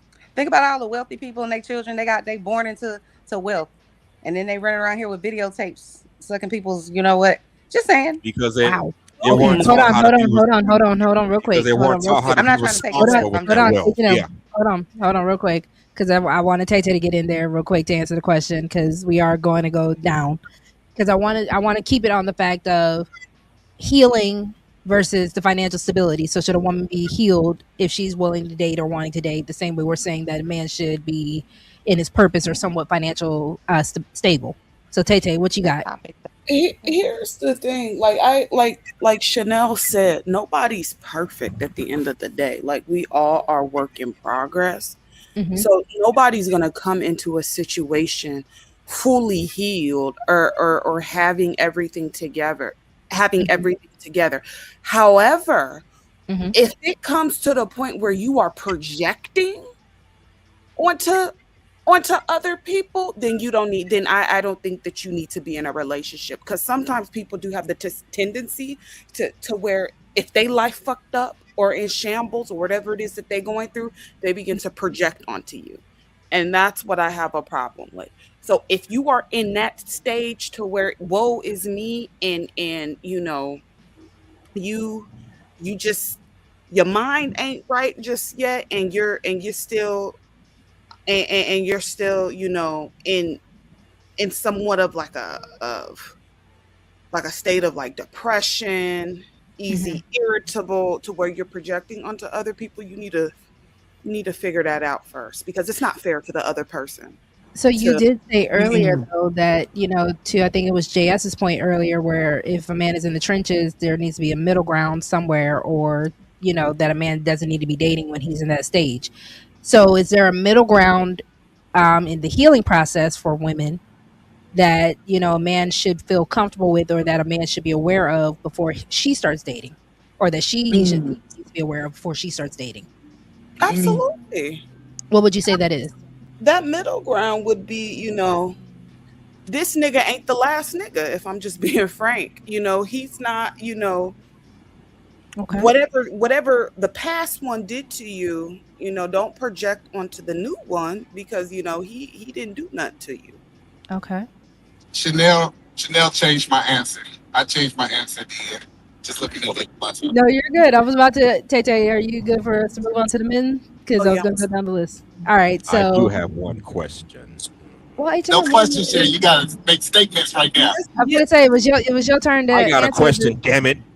Okay. No, because questions gonna derail us. We go in a different direction. Say questions for the end. Thank Yeah, you. because it's gonna take us to a different way.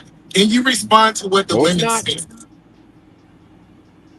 So H&M, it is your turn. So as far as it goes down to if a woman should be healed, the same way that we were comparing it to a man and his purpose and his financial Well, status. my What do you think question about a does, woman healing? my question You know, does kind of go hand in hand with that. ask the Ladies, question. No, hold Go ahead. on, damn Hold it. on. Hey. Hi, My host bad, of the Roxy, show. I'm sorry. Y'all good. Go ahead and ask your question, H&M, and I'll make sure to keep the conversation where it needs to be. Okay. Ladies, do y'all think a man needs to come to you already got his shit together, already build up or whatever, or y'all want him to work with a man?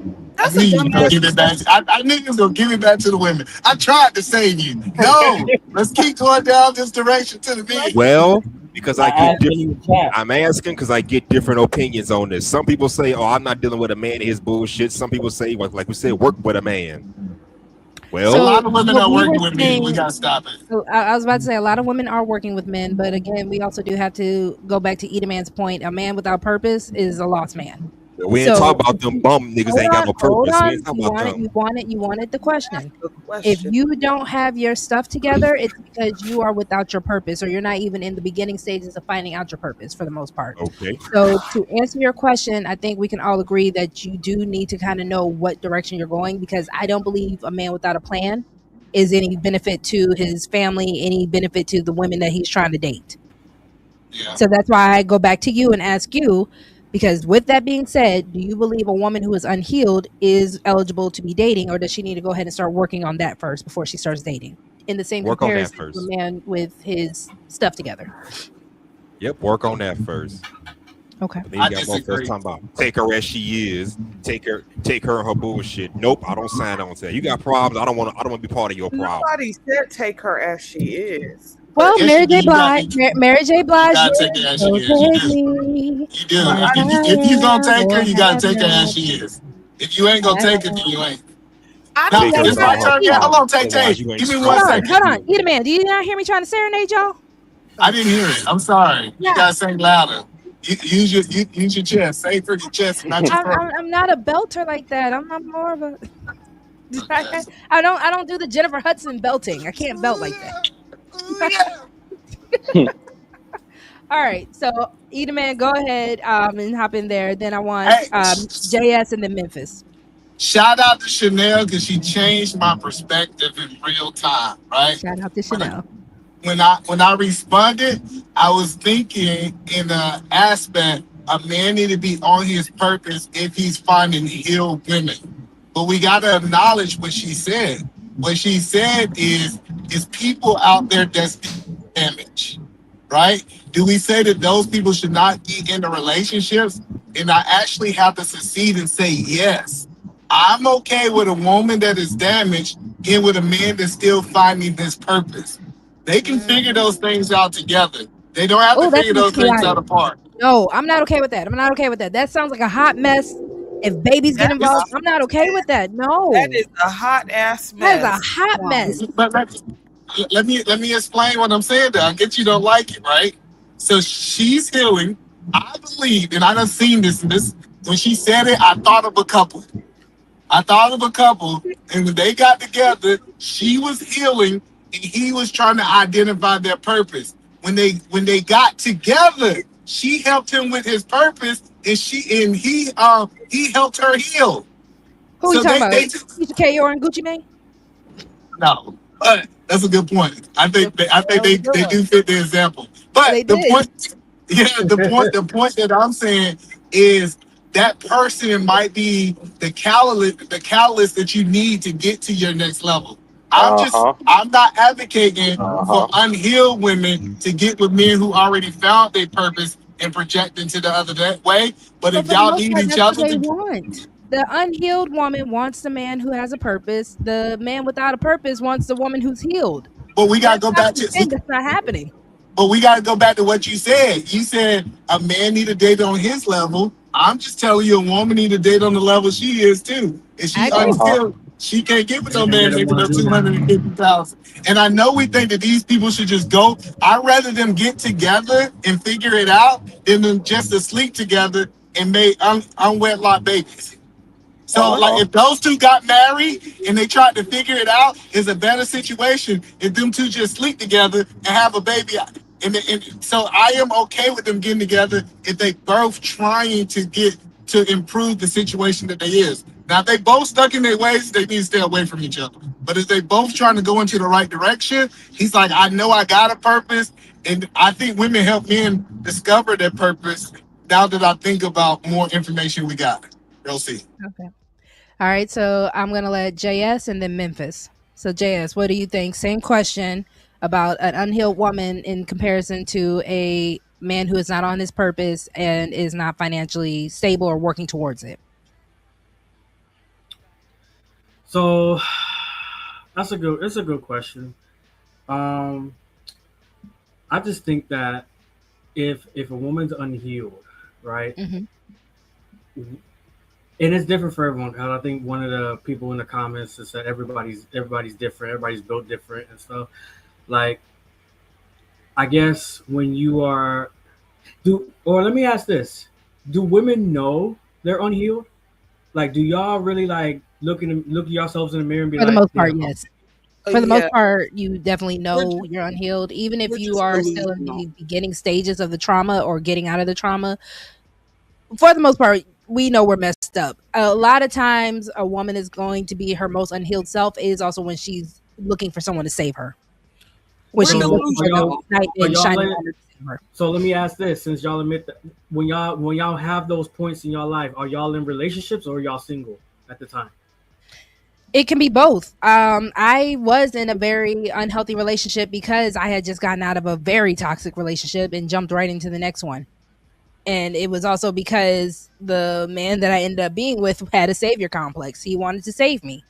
So, it was kind of a lose lose on both ends because I didn't do the work. It was easier to avoid the work because somebody was coming to save me, and it was unfair to him because I wasn't healed and I wasn't my best self. And, we're not together because of it. I So doesn't that answer your own question? Yeah, but I wanted you to answer it. But go ahead, Tay. for the most part we're very aware of what's taking place in our mind. It's just that we could be very delusional at times. It just Mm-hmm. is what it is. You know, we know certain things are not good for us. Mm-hmm. But if it makes us feel good at that moment, Mm-hmm. we'll And still, you That's know. I that's the can't. truth. I that can't with I was even about y'all to in say, this even let's eggs delve it or in conversation. there or because we flies, have it don't hold matter. on, real quick. Hold on, we have one more lady to answer JS's question, then we're going to give it back to JS and then Memphis. Chanel, go ahead. I was just gonna say I can't with y'all in this conversation. I We're can't. sorry. I can't. Mostly I get because it. it's like I don't like when we do the well, women are one way and men are a different way. As if we don't all experience life, as if we don't all have the same exact things y'all are saying about women, meaning men have the same exact things. It's just how they go about expressing Well, those you things. also mentioned though earlier that it is because, and the reason why I'm doing this show is because I'm a woman, right? But also, you did mention we hear more about the woman's experience. So last week, I talked about the men and, as far as their accountability on why women don't feel safe.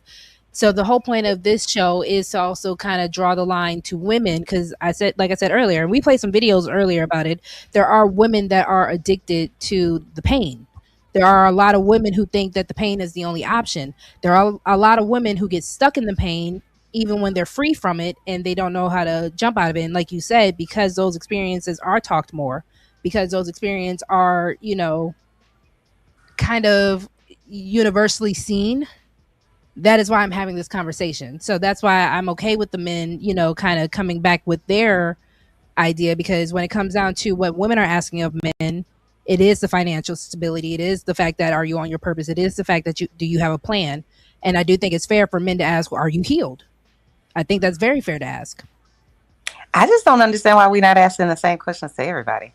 You can, but again, right now the show is just based on the I women. agree with that. I wouldn't ask these questions anyway, and I never have asked these questions. But I also been in a relationship for 25 years, so there's that. But so the landscape is very different. But I just wouldn't be even thinking whenever I did meet my husband. When I was 20, I wouldn't be thinking, "Are you in your purpose?" You know what I'm saying? And I don't know that I was thinking, "Am I healed?" I certainly wasn't. Still healing. Right. You know what I mean? Right. Even now. So I So when just you weren't healed in any point of view, were you aware that you weren't healed after something traumatic or any yeah. type of?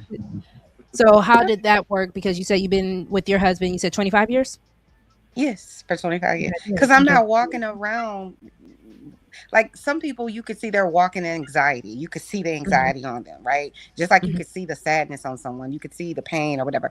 Even though I'd been through however much I've been through in my life, I was still like, yo, I got shit to do. So, excuse me. I got stuff to do. You Mhm. know what I'm saying? Check, check, check. I got to go to college. I want to find a husband. I want to, have babies. I want to buy a house, blah, blah, blah. I had all of these things to do. So I'm not walking around, meaning 25 years ago, wondering if he, is in his purpose and if he is together and whatever else. Now, I also am not an How idiot. old were Like you guys? I was 20 and he was 22. Yeah, see that But So we yeah, said that's that. why though. We Well, you I gave don't. that I gave that alley brush before you came. If Yeah. you in college figuring it out, we give you grace. It's when you get to Yeah. those 30s, we don't give you that same grace. The So if no, your no, question no. And husband we're was oh, I'm still asking. sorry. in the position that he was in his 20s now, No, would but that my be okay? husband, my husband has always been like when I met my husband, he was a manager at Kinko's. You probably don't know what that is, Rosie, I because know what you a young. Kinko's is. I'm joking. I'm joking. No, Jeez. but I'm saying that's how long Market City ago and all that too. you said. But you know what I'm saying? That's how long ago it was. When I met him, I Mhm. was in college and I worked as a security guard. I actually had two jobs because I was in Okay, college and boss broke. lady. But you get what I'm saying? So he's always been, manager, then executive, then executive. So his whole thing was already there. He was So that advanced in sounds my like he was already on his purpose. Even if you weren't questioning him on it, it looks like you still found a man that knew what he was supposed to be doing and knew what he wanted to do. Even if I that was don't at I the don't beginning I don't stages of it, necessarily he think was already had a plan. You To had be a I don't plan. necessarily think that. I think my husband was just always a leader. So so because he's always been a leader, Ah, meaning in work, I'm not saying that's his purpose, in my opinion. But I'm saying what was his purpose? once you're I was in just about to ask leadership, that. E. you just seem to be able to rise more and get more leadership roles, if that makes sense. Well, I'm. But But what was his purpose? What is your husband's Well, purpose hold if you on real know? quick because I did want to give it to Memphis. Oh, So, Go ahead, Memphis. um, Memphis, we're gonna put a pin in that real quick to Chanel's answer. JS, did you get to finish? All right. oh, did I interrupt Oh yeah, somebody? I'm y'all sorry. can go ahead. I mean, All right. So, I real didn't have quick, to take much of it. Memphis, same question about a healed woman being in comparison to a man who's not in his purpose and not financially stable. A healed woman, is Oh, she supposed to be dating or is she able to date? yes. Short answer, yes. Definitely, she is able and to date. I'm with a young lady that was just speaking earlier. That was like, how come we can't do this for everybody? See, Mhm. what I'm hearing is the modern day woman got like a lot of double standards. It's a lot of expectations. When the things don't meet the expectations, then it's a lot of reasons to be the victim. Every human being come with baggage, issues, there's a bit pain, up here. hurt, grief, emotions. That's a human thing. Everybody. All right. Now, when it comes to the purpose and all of that, like I said, it's about discernment. But a man can help a woman heal, just like a woman can help a man heal. A woman can help a man in his purpose and find his purpose. Just like See, I vice don't like versa. that, Robert, because I think as certain people, we don't have the full capacity. I think that, there are professionals who can actually help people heal. I think putting certain things on someone who does not have the capacity to have it, it's not going to work. Well, So No, I if it's you I not. are someone who needs a grief counselor, I can support you for it, but I don't think putting a lot of stuff on your partner is fair. So I And well think I when you agree. go I to agree with. therapy, you should treat your partner as a therapist. Well, They can support I you agree. through You it. should turn your partner into a therapist, but you also should understand that I have a partner, Mhm, which requires work, which mhm, requires patience, which requires you being the therapist sometimes, which requires you being the backbone, which requires you being. See, the thing about it is when it comes to the 50-50 relationships, a lot of times we see it as financial, but a lot of times it's not financial. It's the work and the energy and the effort that goes behind the relationship being successful. mhm. See, it's like it goes back to the initial question when you was talking about suffering. Like if you actually ask yourself, what is suffering? Because I know a lot of women in today's times will say suffering is they don't have their hair done or their nails done. And if they don't have their hair That and does sound nails Really? done, miserable to me. That hold does on. sound pretty Are you miserable to me. serious? No, no, Hold on, hold on, hold on. I'm saying, hold on. Let me I'm finish. going to be on Robert's side about that. It's not the happiest Roxy will be if Roxy's hair and nails are not done. If Roxy I does not get to appreciate look her that, best. If Roxy does not I'm go not to the playing. gym. Well, I'm not I happy. don't but see, the but thing it's is, not a necessity either. It's not the thing that keeps you alive. It's a thing that helps it's a thing that helps and I'm gonna say this, I'm just gonna be honest with you. Listen, It some helps the days narcissist. I'll be willing to eat a peanut butter and jelly sandwich if the hair is laid, if the nails are done. I can't lie. See, let's look at the level of sacrifice. Let's say you talk about like the brother came with a example earlier about the $1 million house. Hmm. Let's say the $1 million house is the thing that's on the table. Are you willing to sacrifice the hair and the nails and the toes so we can get the $1 million house? you just gonna go through it with Robert, whoever. No, I'm just But we asking a ain't getting that damn question. house. I'm not. Listen, you just tell the truth. No, I'm just asking a No, question though. she's not willing See, to. that's my point. That's what I'm She's not asking the willing woman to. to come What to the kind of table house are to. we already living in? Because listen, again, Half a if million the dollar. You hair We see, ain't and the doing nails, that. I ain't gonna you lie. see the standard, because but you okay, see the okay, because standards hold now, right? on, because again, this is the thing, right? I need men to understand, and this is part of the delusion. Shout out to girlhood. Do y'all ladies remember playing Mash? Yeah. Mm-hmm. This joker here, And the whole point is, when you played MASH, the whole idea was what kind of house you gonna get? You gonna get a mansion? You gonna get a apartment? You gonna get a shack or a house, right? And you kind of had to make the life that you had in whatever you had stable. So I think because of girlhood, a lot of women, we can sacrifice certain things to make sure that we look good. I Because if listen. you look good, you feel good. but Listen. see that shouldn't be a sacrifice to you though. See, the women in my life, and the women that help inspire me to be the man that I am, they didn't necessarily ever consider her and all of that to be something that gave them the oomph and the push and the confidence and all of that. Like they did they own her. That taught me that the woman that I wanted to find was a woman that could teach my daughter how to do her hair, as opposed to only find somebody that could do it for them. You Yes, know what I'm but saying? products still cost money.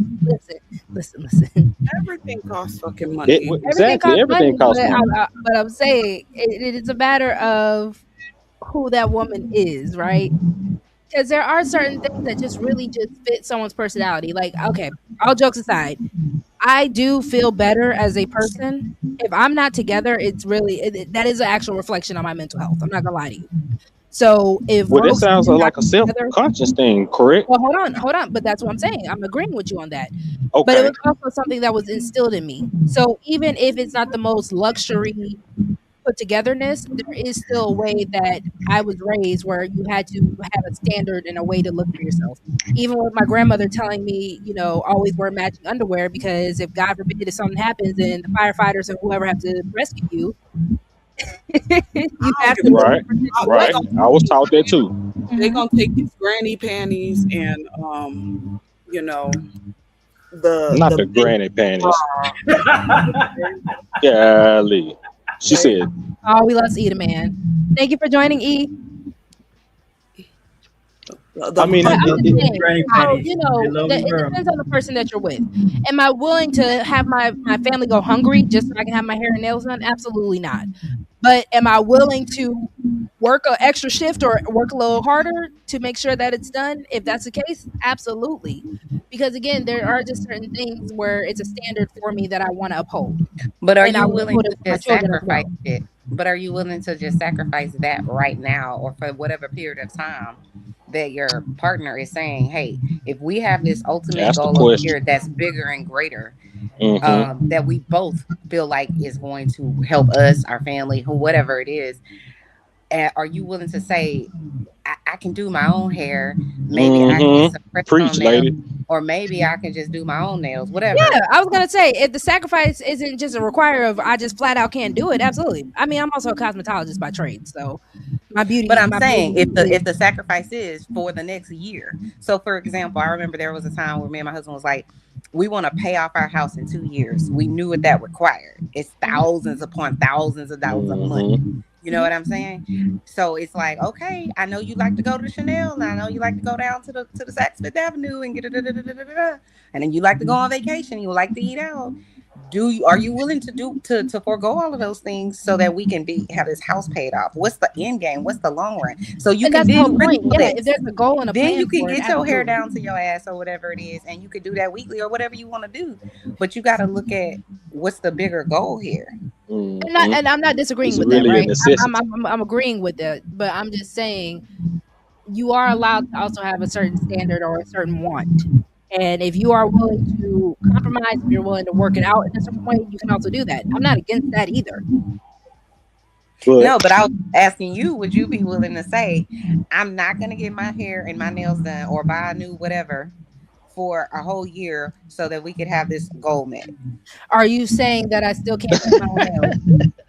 I can't hear you say that again. Are you saying I still can't paint my own nails? No. You can paint and do your own hair, but you can't go Yeah, and meaning the bare I minimum, like can. stuff you have to have. You need to have, shampoo and Yeah, conditioner, like, I can definitely. Like I said, that's why I said, is there a option?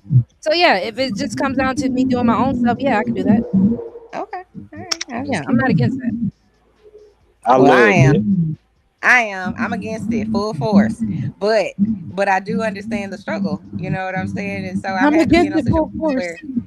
where it's like, I mean, meaning I would prefer that not be the case. Right. But I'm I Right. smart agree. enough and I'm And every dedicated woman enough But I would. know in my realities marriage can to happen. I say, know life happens. Every woman would not would Every prefer woman would think that.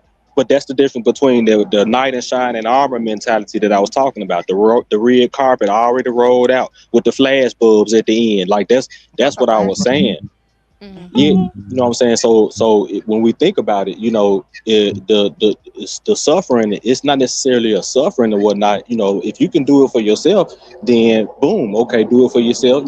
Teach other people how to do it. But a lot of times we didn't got so complacent on, hey, if I don't look good unless my hair done. I don't look good unless I'm all bossed up and glossed up and all of that. I think it's a Mhm. lack of self confidence.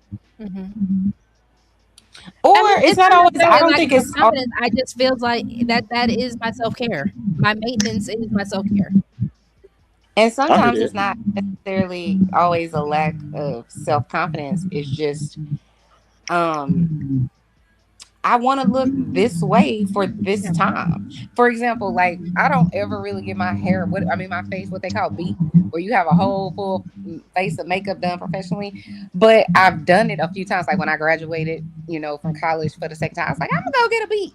We were going to my Yes, we're mother-in-law's here for it. 60th birthday. It's like I'm gonna go get a beat. I want, you know what I'm saying? But Treat in yourself. general, day to day, I'm not doing that. I ain't got time to Right. be standing in the But also mirror. knowing how to do it, right? Because I even said it to the point of my grandparents. My grandparents were very old school, old fashioned, right?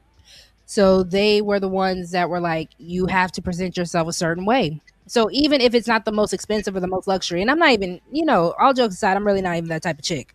I know how to make myself presentable with what I got. And that has always been something that was instilled in me since I was a little girl. That was always an expectation of me to just go around looking any kind of way. Even with my own child, I'm like, you can't just be going around looking like a little baby kid with with snot on your nose and stuff like that.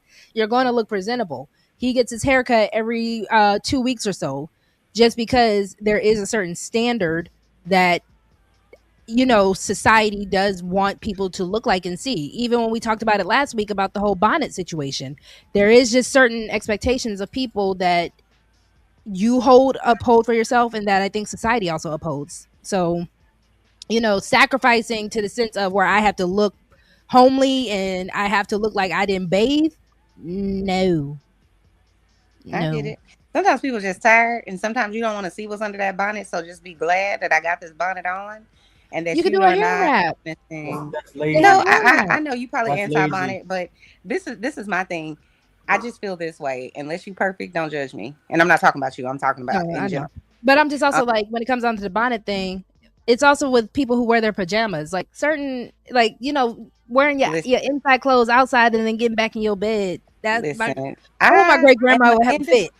I'm an individual. I don't have to look like Rogue C. It's not And about see, looking this like is Rogue C. no, no, It's no, just no. What I mean is the sentiment of what you were saying about how you grew up and what your parents taught you, how to be Mhm. to present yourself a certain way, and you should look great and all of those things. 100%, 1,000%.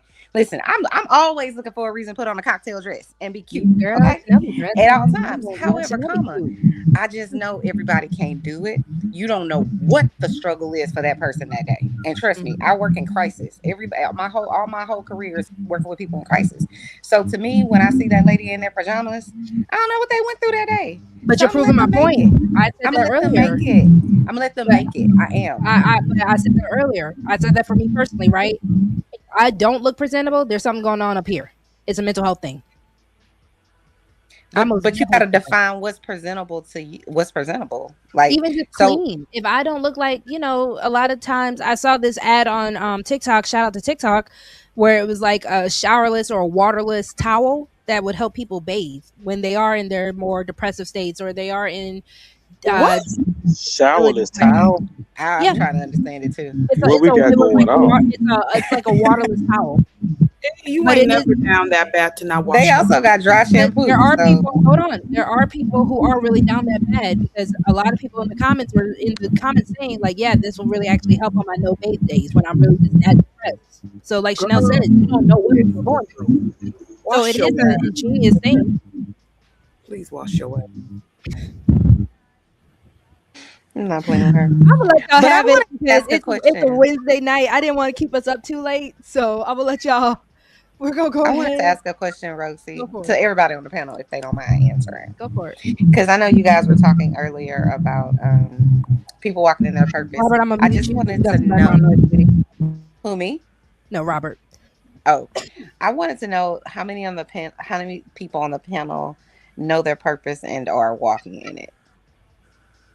So I'll answer that first, because I actually recently discovered my purpose, maybe, and it was actually with the help of someone really dear to me. So I would say I actually really discovered my purpose 2023, and I really just started fulfilling and walking in it as of 2025.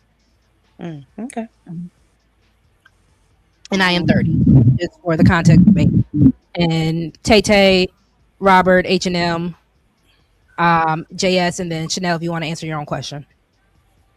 Oh, I know I'm working in my purpose, child. Listen, my purpose is to shop. No, I'm playing. Um, Yeah. but that is a part of my purpose. Let's be very clear: shopping and vacationing. But no, I would say my purpose is Good Lord. definitely healing, helping, and healing people.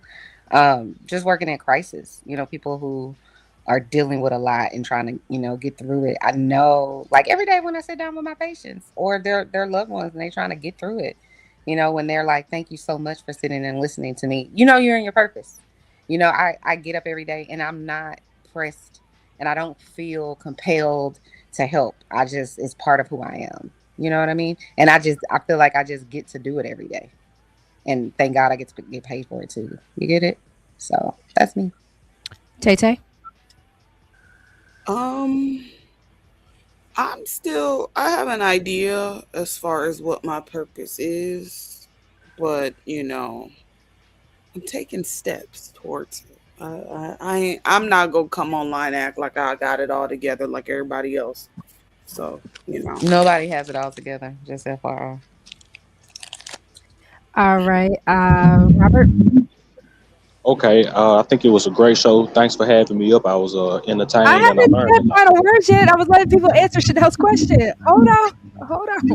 I know, but I just still wanted to give you that. I just still Oh, wanted to tell you that. Who knows? I might for the get this show. disconnected or whatever. Thank you. Um, Thank you all for supporting. but yeah, like I say, I do appreciate it. Yeah, I do think I'm well, I take that back. I know I'm working in my calling and in my purpose. I'm a musician by trade, and I have understood this. I've had the talent since I was really, really young, 5, 6, but you get older and you grow and you mature, you adapt, you evolve. And then when you start making easy money that comes with it, that's one way that you know that you kind of working in your purpose. When you do it without a fuss, without kicking and screaming, fussing and fighting, when you'll wake up out of your bed 3 o'clock in the morning when you hadn't had any sleep to do it, that's kind of when you know you working and walking in your ministry or in your purpose. But I think it's important to know, and I think this is a good conversation topic to be talking about purpose. I love that for sure. Chanel, were you asking now to speak, or did you want to wait until everybody answered your question first? Did Chanel drop? Oh. I stepped Okay. away. H&M. There she is. All right. I stepped away, but I didn't hear it. What was her question? I stepped away for So a Chanel while. was asking, do you know what your purpose is, and are you walking in it? Do you have a purpose, and are you walking in it? You need a moment to think I'm about it. walking. Is there a such thing as walking with a purpose without having a purpose? If that makes any sense. Chanel, you want to answer that? I don't think so.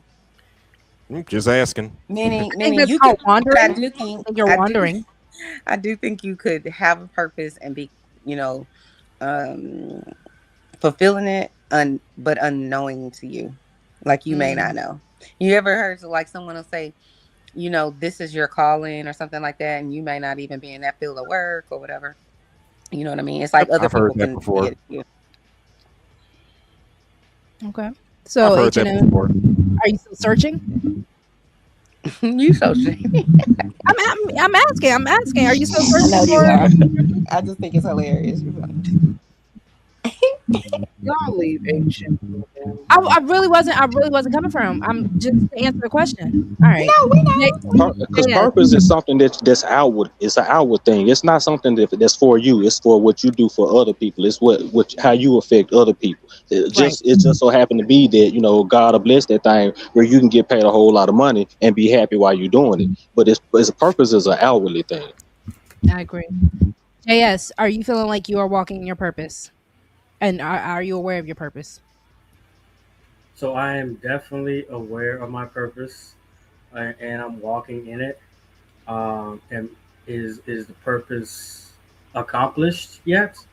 No, Mhm. but at the same time, I'm working towards that. And if a woman is going to see that and see the potential, I'm going to use the P word, potential Mhm. in the purpose I am pursuing, then that will be a suitable candidate for me to get to know and to date because of the Mhm. fact that she's not, and like I said before early in the show, she's not one of those types that just waits at the finish line for me to complete my purpose and complete my path and just reach the benefits off of that. I should do a trigger words part 2 show and put potential in there. Oh shit. Mm. I need to I'm put trying to potential figure out and purpose in there. how can someone see your potential if you don't even know your purpose? Ooh. All right, Chanel. We're gonna have to do another show, dog. You gonna keep us When did I say I didn't know my purpose? I said I No, it's know not. what. I wasn't directing No, that she towards wasn't you. talking to you, Jazz. Oh. She Okay. just asked a general question. Yeah. But that Yeah, was a that's a good good question question. though. It really was. That was a great question. How can someone see your potential? You don't know your purpose. Good question. And I think it's more so, which is why I think there's an issue with the idea of potential in the first place, because a lot of times when you're in your potential stage, a lot of people are just taking something and throwing it at the wall and seeing what sticks Can I instead of just just say knowing what this? the fuck you're doing. Go for it. Can I just say this? I remember when I was probably 21. And I really wanted to work for the state, but I didn't have a college degree yet. Or maybe I was 20 and they didn't hire people without a college degree or whatever. But I remember me and my husband were laying in the bed in our, one bedroom apartment looking at the ceiling. And I remember him saying to me, you're destined for greatness. And I just want to be along for the ride. Right. You know what I'm saying? Mm-hmm. And that's part of the reason that I asked that question, because I wasn't aware. You know what I'm saying? I just knew I wanted to do X, but I didn't think that would be my purpose, if that makes sense. You know what But I'm that's why I saying? think Robert even said it. Robert was like, it wasn't necessarily for you. And I think it does matter to have a partner who sees and who believes and has faith in you in the first place. Because again, when you asked that question, I told you about my purpose. It was someone, close to me who pretty much said, you look like you talk and look like you should do this. I'm like, huh? And when he said that, I'm like, what? And then it clicked and I'm like, yeah, that makes sense. Yeah, I should. I could do that.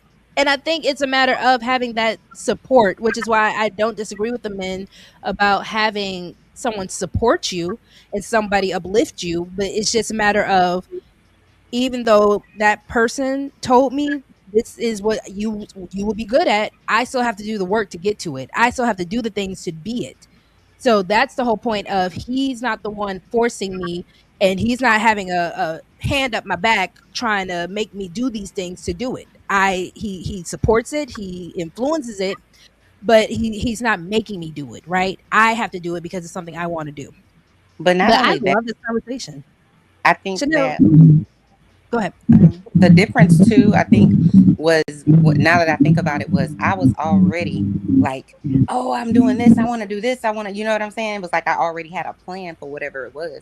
And I think that he already saw that. That's why he was saying, you're destined for greatness type of thing. I think he already kind of knew based on remember I was telling y'all, I got a plan. I'm going to college. I got to find a man. I need a house. I want to Right. have a baby. You know what I mean?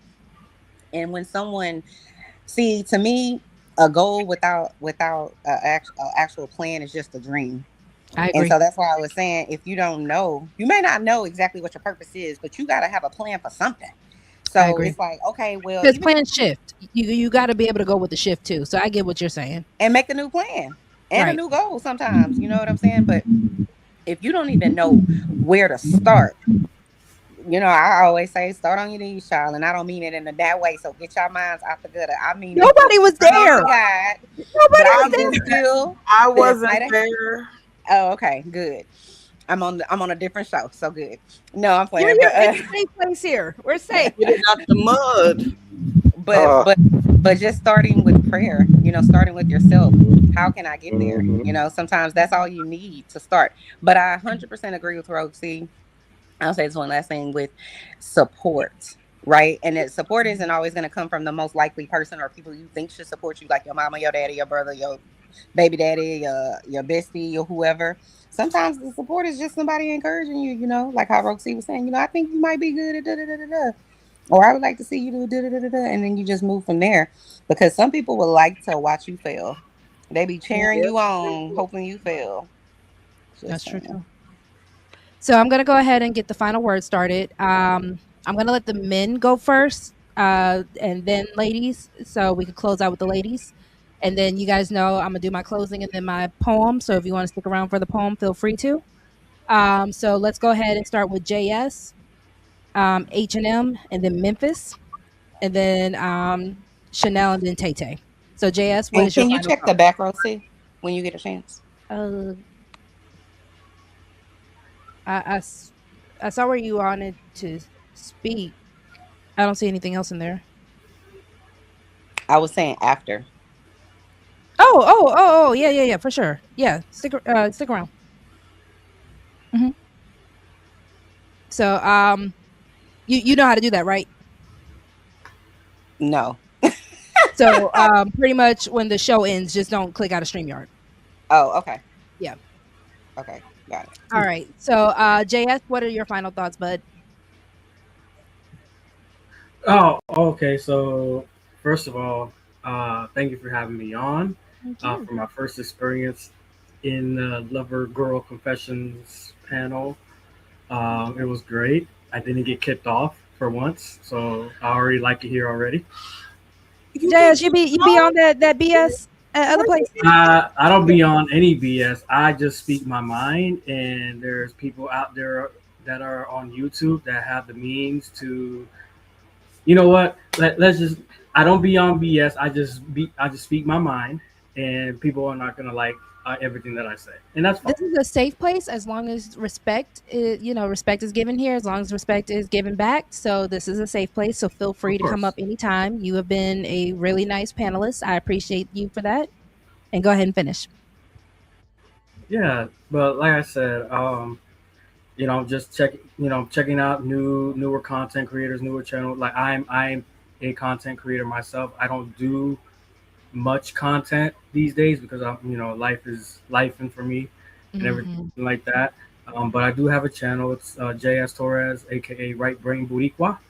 I would love to get to 100 subscribers pretty soon. So y'all go ahead and subscribe and everything. And I will be going back on lives and doing panels uh, later on this month. So stay tuned for that. But as for you, Rosie, it seems like you have a good thing going on over here.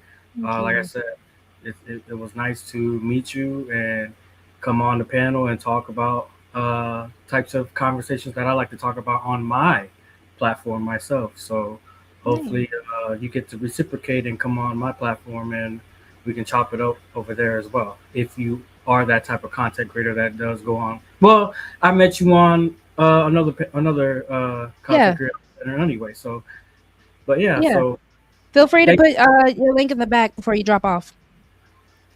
yeah, I will. Thank you for having me, and for Thank the rest you. of y'all, y'all have a great night, and I'll check you guys out later. Thank you. Thank you. H&M, did you want to go, or Robert, did you want to go? I'll go. Well, good show as Who always. is Shout out. moving something? I can't. It's Robert. Robert, I'm gonna mute you real quick. Thank you. Oh my. Anyway, like I said, good show as always. Shout out to you, Rogue, always on the go. Come together, we can all just grow. Thank you. All right. Peace. Bye. All right, Robert, go for it. Okay. Again, like I said, I appreciate you for having me on the panel. Oh, I love the conversation concerning potential versus purpose. That's a wonderful conversation to have. we can definitely Um, dive deeper into that too. I think Chanel, you and Eda Man gave us a really good show topic, so I appreciate that. yeah, the young lady that was speaking and talked about when she was in her early 20s. I think that's a wonderful testimony, and I also think that wraps up uh overall kind of my sentiment in how each other can help each other in a relationship, how each other can help each other heal from pain, and how each other can help each other build, but like I say, I think there is a line, so potential and purpose should be discussed. But all in all, great show, great show. Thank you. Always welcome to come back, Robert. I appreciate you. And then Tay Tay or Chanel, did you want to go? I I came at the end, so I didn't hear most of what was going on, but from what I did hear, it was a great show, per usual, darling. You Thank know you, what my I mean? love. It's always a fun time over here. It's always a peaceful vibe, so I love it. Thank you. I came on late, so I'm gonna work on my schedule for the weekday as well. And I go live on the weekend, so it's my fault. But I just wanted to give y'all a little quick live, hang I out with think it y'all was for a little great. bit. So good job. Thank you, Tay Tay. You know the vibes. Bye bye. Great, great show. Thank you for having me. I could finally go somewhere to where, people know how to have conversations and are ignorant, just ignorant and dumb. Just a hot hood rat ghetto mess. So I appreciate you. You guys have a good night. Have a lovely night. So I'm gonna go ahead and do my closing real quick. Thank you guys for just sticking around with me. So the goal of this conversation is not to make women feel guilty. The goal is to make women feel powerful. Because the moment you realize suffering is not your destiny, the moment you realize pain is not proof of love, the moment you realize blessings are not burdens, you start making different choices. And different choices create different lives. Maybe the question isn't, why does this keep happening to me? Maybe the better question is, what am I still participating in and no longer wanting to? And then my poem, real quick, y'all, is called The Familiar Storm. I called the storm my closest friend, believed its chaos had no end. I wore my wounds like royal lace, mistaking pain for my own grace. The chains were heavy, yet stayed inside the prison that I had made. Not every scar was mine to choose, but some remain because I'd lose.